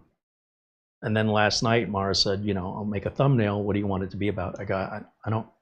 Right now, this is not permanent, but right now we're in a lull. So we take advantage of these lulls by being able to interact with each other, and the subject matter is you and whatever you make it. I hope you take advantage of these because they're not going to be all the time. The primary role of this channel is to teach and to showcase new products or great technology worthy of considering if it meets your needs, from external drives and routers and networking and Windows updates and AVM devices for remote access, and showcasing, you know, new computers, reviewing new mini PCs and new values potentially, so that we're touching on a little bit of everything all the time with a wide variety of subject matter. And when we have a show where we have nothing to sort of showcase, then you become the showcase. But what I'm concerned about are people saying, well, I'll get it next time. It's been a long time since we've been able to do a show where we say, hey, or just make the show questions and answers. I would like to do that on a scheduled basis. However, it's happening as needed, depending on what's happening within the industry. And right now, the industry is just really slow. Thankfully, we're going to have a break with regards to focusing on new content with, well, let me rephrase, focusing on like new computers or new tech, because that's all kind of stagnating. It's still a little bit, but it's not, the pace of it has slowed down for now. But what the pace is speeding up on is shopping, right? Because of Black Friday, because of the upcoming holiday, there's going to be a lot of sales. I think the economy's suffering. I think you're going to see a lot of manufacturers moving old inventory just to get rid of it. I think you're going to see a lot of great deals this Black Friday. I really do. I mean, we're already seeing some amazing stuff. However, storage and RAM prices is a supply and demand issue. In the opposite direction, where we have a limited supply but a big demand, so the price goes up. But when it comes to mini PCs or computers and laptops, people aren't buying. That means these machines are depreciating, they're taking up room in a warehouse. They're probably going to price this kind of stuff very aggressively this holiday season. Wireless routers just aren't selling like they were. External drives aren't selling like they were. everything's kind of dipped down. It hasn't dried up entirely, but sales are not typically what this year, they've been pretty low for the year. So this is a chance for manufacturers to go, let's just get this stuff out of here. It's just depreciating. Let's move it. We'll take a loss on it, because taking a little loss on it is a lot better than taking a full loss. At some point, they have to make room for the new products. So while the economy is doing this, there can be a great incentive for manufacturers to really offer some aggressive pricing. And we're already starting to see Black Friday starting now. And companies are promising, some companies, even better deals on Black Friday, different deals. So if you're not seeing anything yet, and you've got money that you can afford to get a new computer, you could probably get that computer for a lot less money now than what it would have cost you this time last year. That's not a universal truth, but just an overall average based on what I'm seeing. This looks like there's going to be some really good deals on computers specifically. However, do your research, know what something is worth to understand what value it is, and don't hesitate for too long, because if it truly is a value, once that inventory sells out, if that's the reason why they put it on sale, is they want to get rid of it, they won't be restocking it. And then you will have thought about it too long, and your decision will be made for you that it's not available anymore. So the good news is, if you're buying from Amazon, they've already extended their returns to the last day of January. So even if you buy it right now, you have until the last day of January to return it. Because for all they know, you're going to be giving it to somebody as a gift at the end of December, and they need 30 days to return it. So you might as well just round it off to the end of the month, and they don't differentiate between whether or not it was something you bought for yourself or you bought for somebody else. The return date for most things sold, at least with Amazon Prime, and obviously it can't be a food item, you can't return food, but when it comes to like computers and things like that, normally you have 30 days to send it back to Amazon, free returns, full refund. But now they're giving you, it's more than 2 months. I mean, if you can't figure out if you want this thing in 2 months, it sounds like you want it. And if you're aware of any deals, let us know so we can share it with our audience. Again, it's not about us making a commission. It's about us helping one another out and saying, hey, just so you know, if you're in the market for this, this is a really good price. If you're not interested in it, that's fine too. But for those who are, this information's for them. So if you see any good deals, let us know. We'll spread the word. Put it in a comment or send us a message. If you want to reach us, you know our email address right over here. That's how you can reach us. If you need help with anything or you want to make us aware of a deal, send us an email right there. That's how you reach us. And we love hearing from you guys. I want to thank all of our members for supporting us here so that we can continue to be an independent source of unbiased information. Good email. Oh, and I have an email right under the wire. Right under the wire. Speaking of which,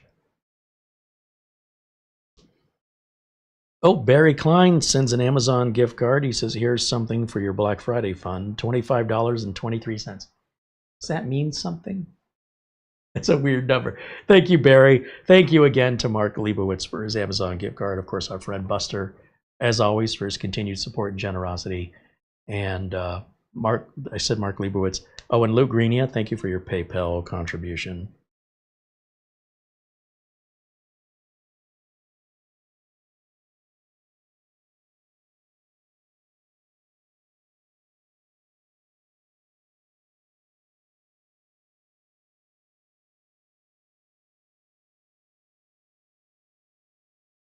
I've got an email question here from a viewer named John.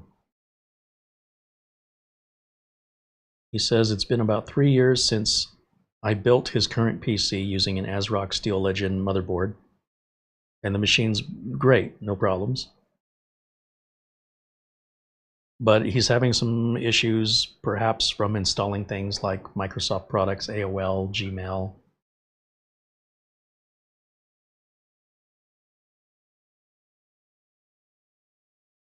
And now he's having some issues with reliability in his email.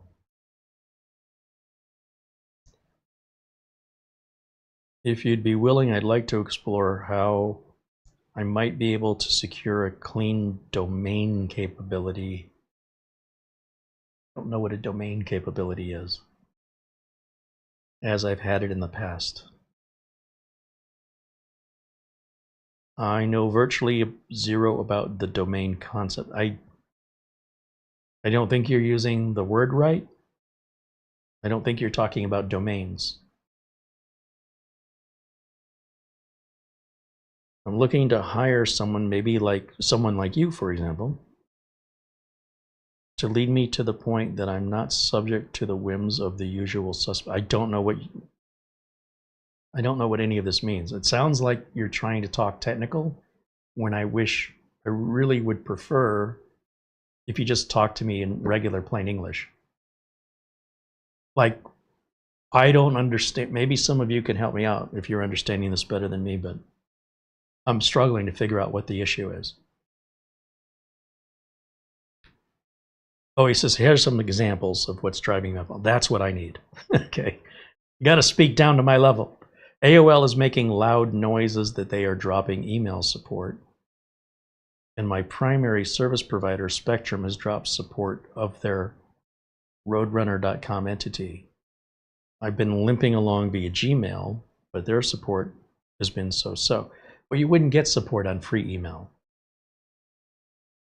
Yeah, so no, you're not going to get support on Gmail. If my message is rational, I'd like to welcome a chance to speak with you about what I think I want, to get your feedback as to whether it would be practical. Okay, so I guess, well, let's check a few things here. I don't know that any of this is true. So let me just verify. Is AOL dropping email support? No. AOL email is not going away. AOL is discontinuing its dial-up internet service, but free AOL email accounts and other services remain active, and users can continue to access their email at mail.aol.com. This is a non-issue. Their email from AOL is not going anywhere. There's nothing for you to fix. I think you're reacting to misinformation. But let me see, what was the other one he mentioned? Spectrum dropping support of Roadrunner. So usually when a company like an ISP drops support of their partnership, it's because they've replaced it with a different partner. So let's see. Is Spectrum dropping support from Roadrunner email? Yes. Spectrum is phasing out its Roadrunner email, though existing accounts are still supported for now. While existing users can still access their accounts, Spectrum stopped providing new email accounts for new and existing customers after June 13th, 2024. This was over a year ago. Some users have reported their accounts being deactivated. As long as you have an active Spectrum account, your Roadrunner email should continue to work through the Spectrum webmail portal.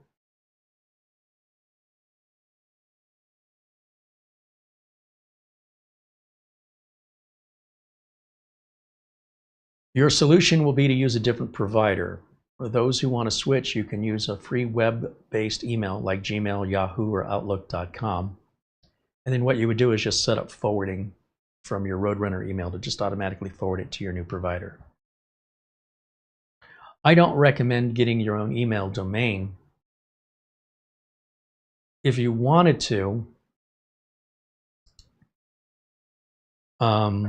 there are hosting services out there, but typically,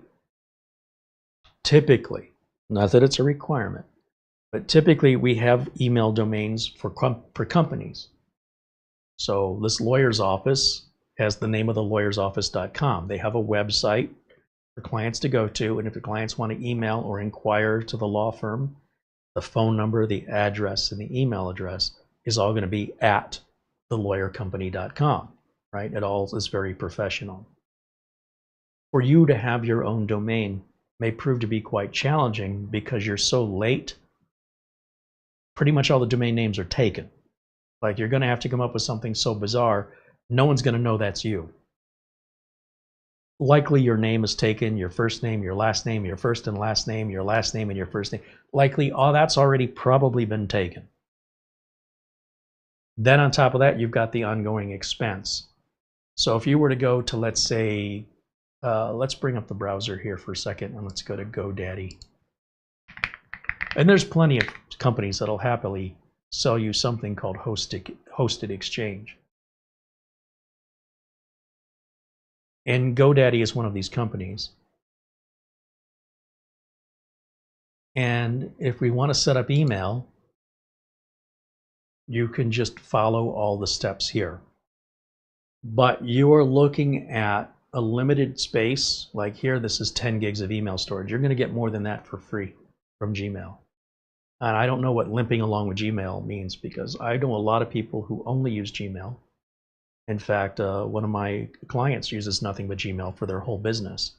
You can still have it go to thelawcompany.com, but it's actually going to Gmail. But you could just do Gmail for free. But if you want to purchase an email, you have to renew this every, whatever your subscription period is. It could be a year, it could be 3 years, 4 years. It averages about $90 a year. If you paid for Gmail, I think their professional side of things is $50 a year, where you will get some support, plus you get apps and things. And that doesn't include any security in it, where Gmail does. So if you want to pay for the security, which means, you know, spam protection and this other stuff, and you want it to be secure, you see how the price keeps going up. Now here they're saying $10.99 per mailbox, and if a company has several employees, this would be for each employee per month. So you're looking at paying $131.88 for one employee for 1 year, and then it'll renew automatically at the end of the year at $180 from that point forward, times how many employees you've got. So you're going to spend, as a company like this lawyer's office, let's say, they could spend $50 per employee at Gmail. Say you've got 6 or 8 email addresses, you're looking at around $400 a year. That's pretty cheap, because if they went this way, you'd be looking at somewhere closer to, you'd be looking at around, you know, even the first year at $130, let's say, and you've got 8 employees, you're over $1,000 every year. And of course, that gives you more storage. That's going to give you 50 gigs, but you're going to get 50, I think 50 is what Gmail gives you. Maybe it's 15. I would just use Gmail or Yahoo, or just go to Outlook.com.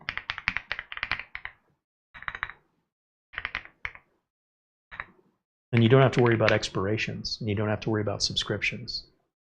They are optional. They would be happy to sell you stuff. But I wouldn't try and host my own. Not unless I had a company and lots of employees. So, or just continue to use AOL. I think there's a misunderstanding when AOL is no longer supporting dial-up. I hope you're not on dial-up. Nothing's happening to AOL email. So if I were you, I'd just leave everything alone. If you're worried about the Roadrunner email, just forward that to your AOL. You've already got this solved. AOL email is not going anywhere. You don't need to do anything, and you're reacting to something that isn't there.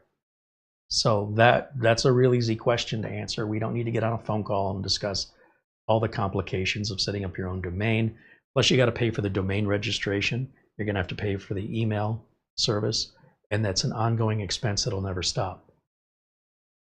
I have CarrieHolzman.com, and I think I paid $600 to have it for 10 years. But after 10 years, I'll have to renew it or I lose it. I could have paid $75 or something for 1 year, but it was cheaper since I'm not planning on going anywhere or changing my name. The most they would let me buy is 10 years. I'm done. Pay for it, I'm good for 10 years. It's all subscription based. But as long as you use Gmail, AOL, Outlook, Yahoo, those are free. But anything that's free, you're not going to really get much in the way of support. Now, I can't imagine why you would need support to begin with. But if I were you, I'd just come here into our chat room and get support here, or at our forums. You know, we have our forums. If you go to right up here, go to carrieholzman.boards.net, And we'll be happy to try and help you with whatever email questions you might have or any other unrelated support. Doesn't have to be email, it could be can't print or whatever. This is our community helping one another here, and this is all free for you as well. So you don't necessarily need to call the company for help unless you're specifically paying for it.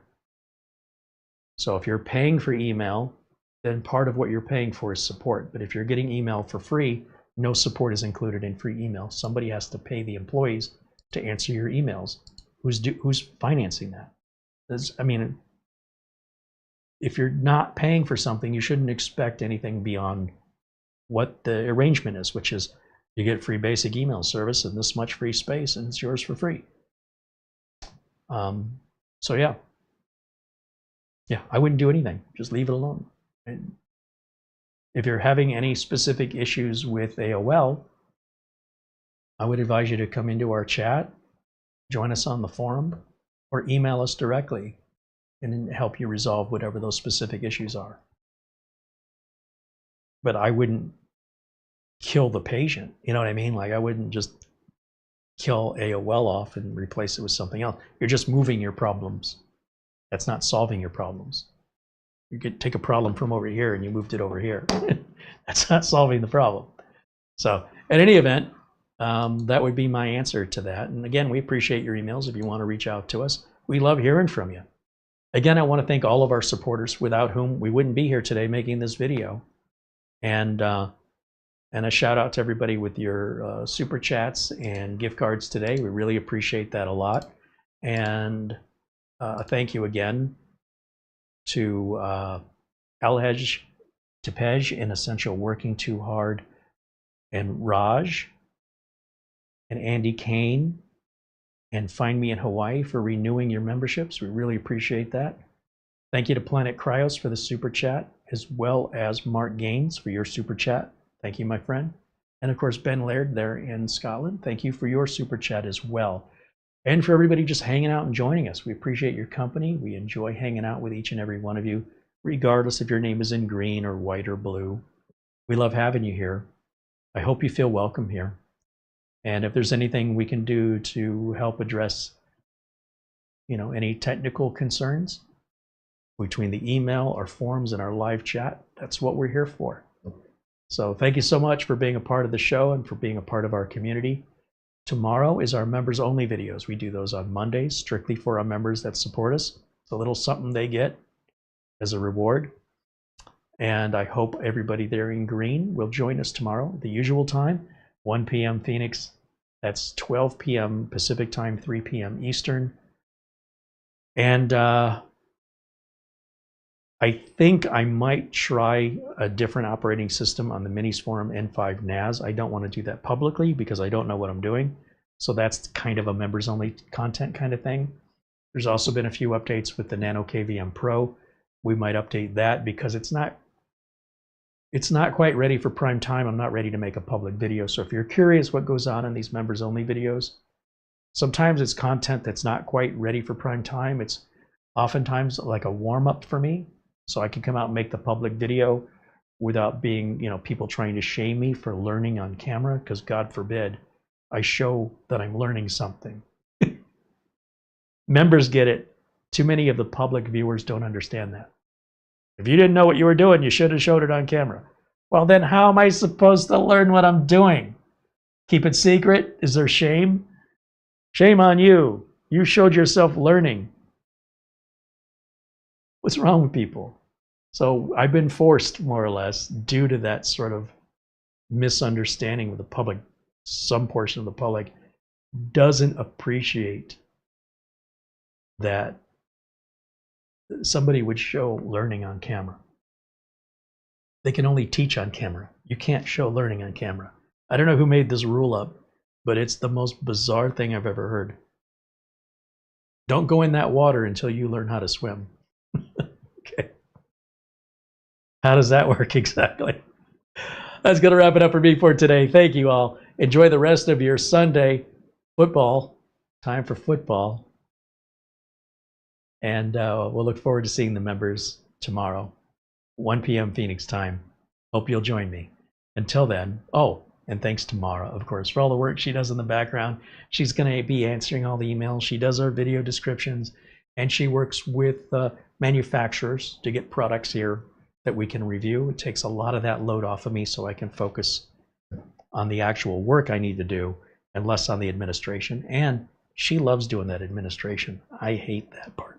So everybody's happy. So thank you to her for all the work she does behind the scenes. You guys have no idea how much time she puts into that every day. But that's going to wrap it up. And we will see you all again very, very soon. Until next time, bye for now.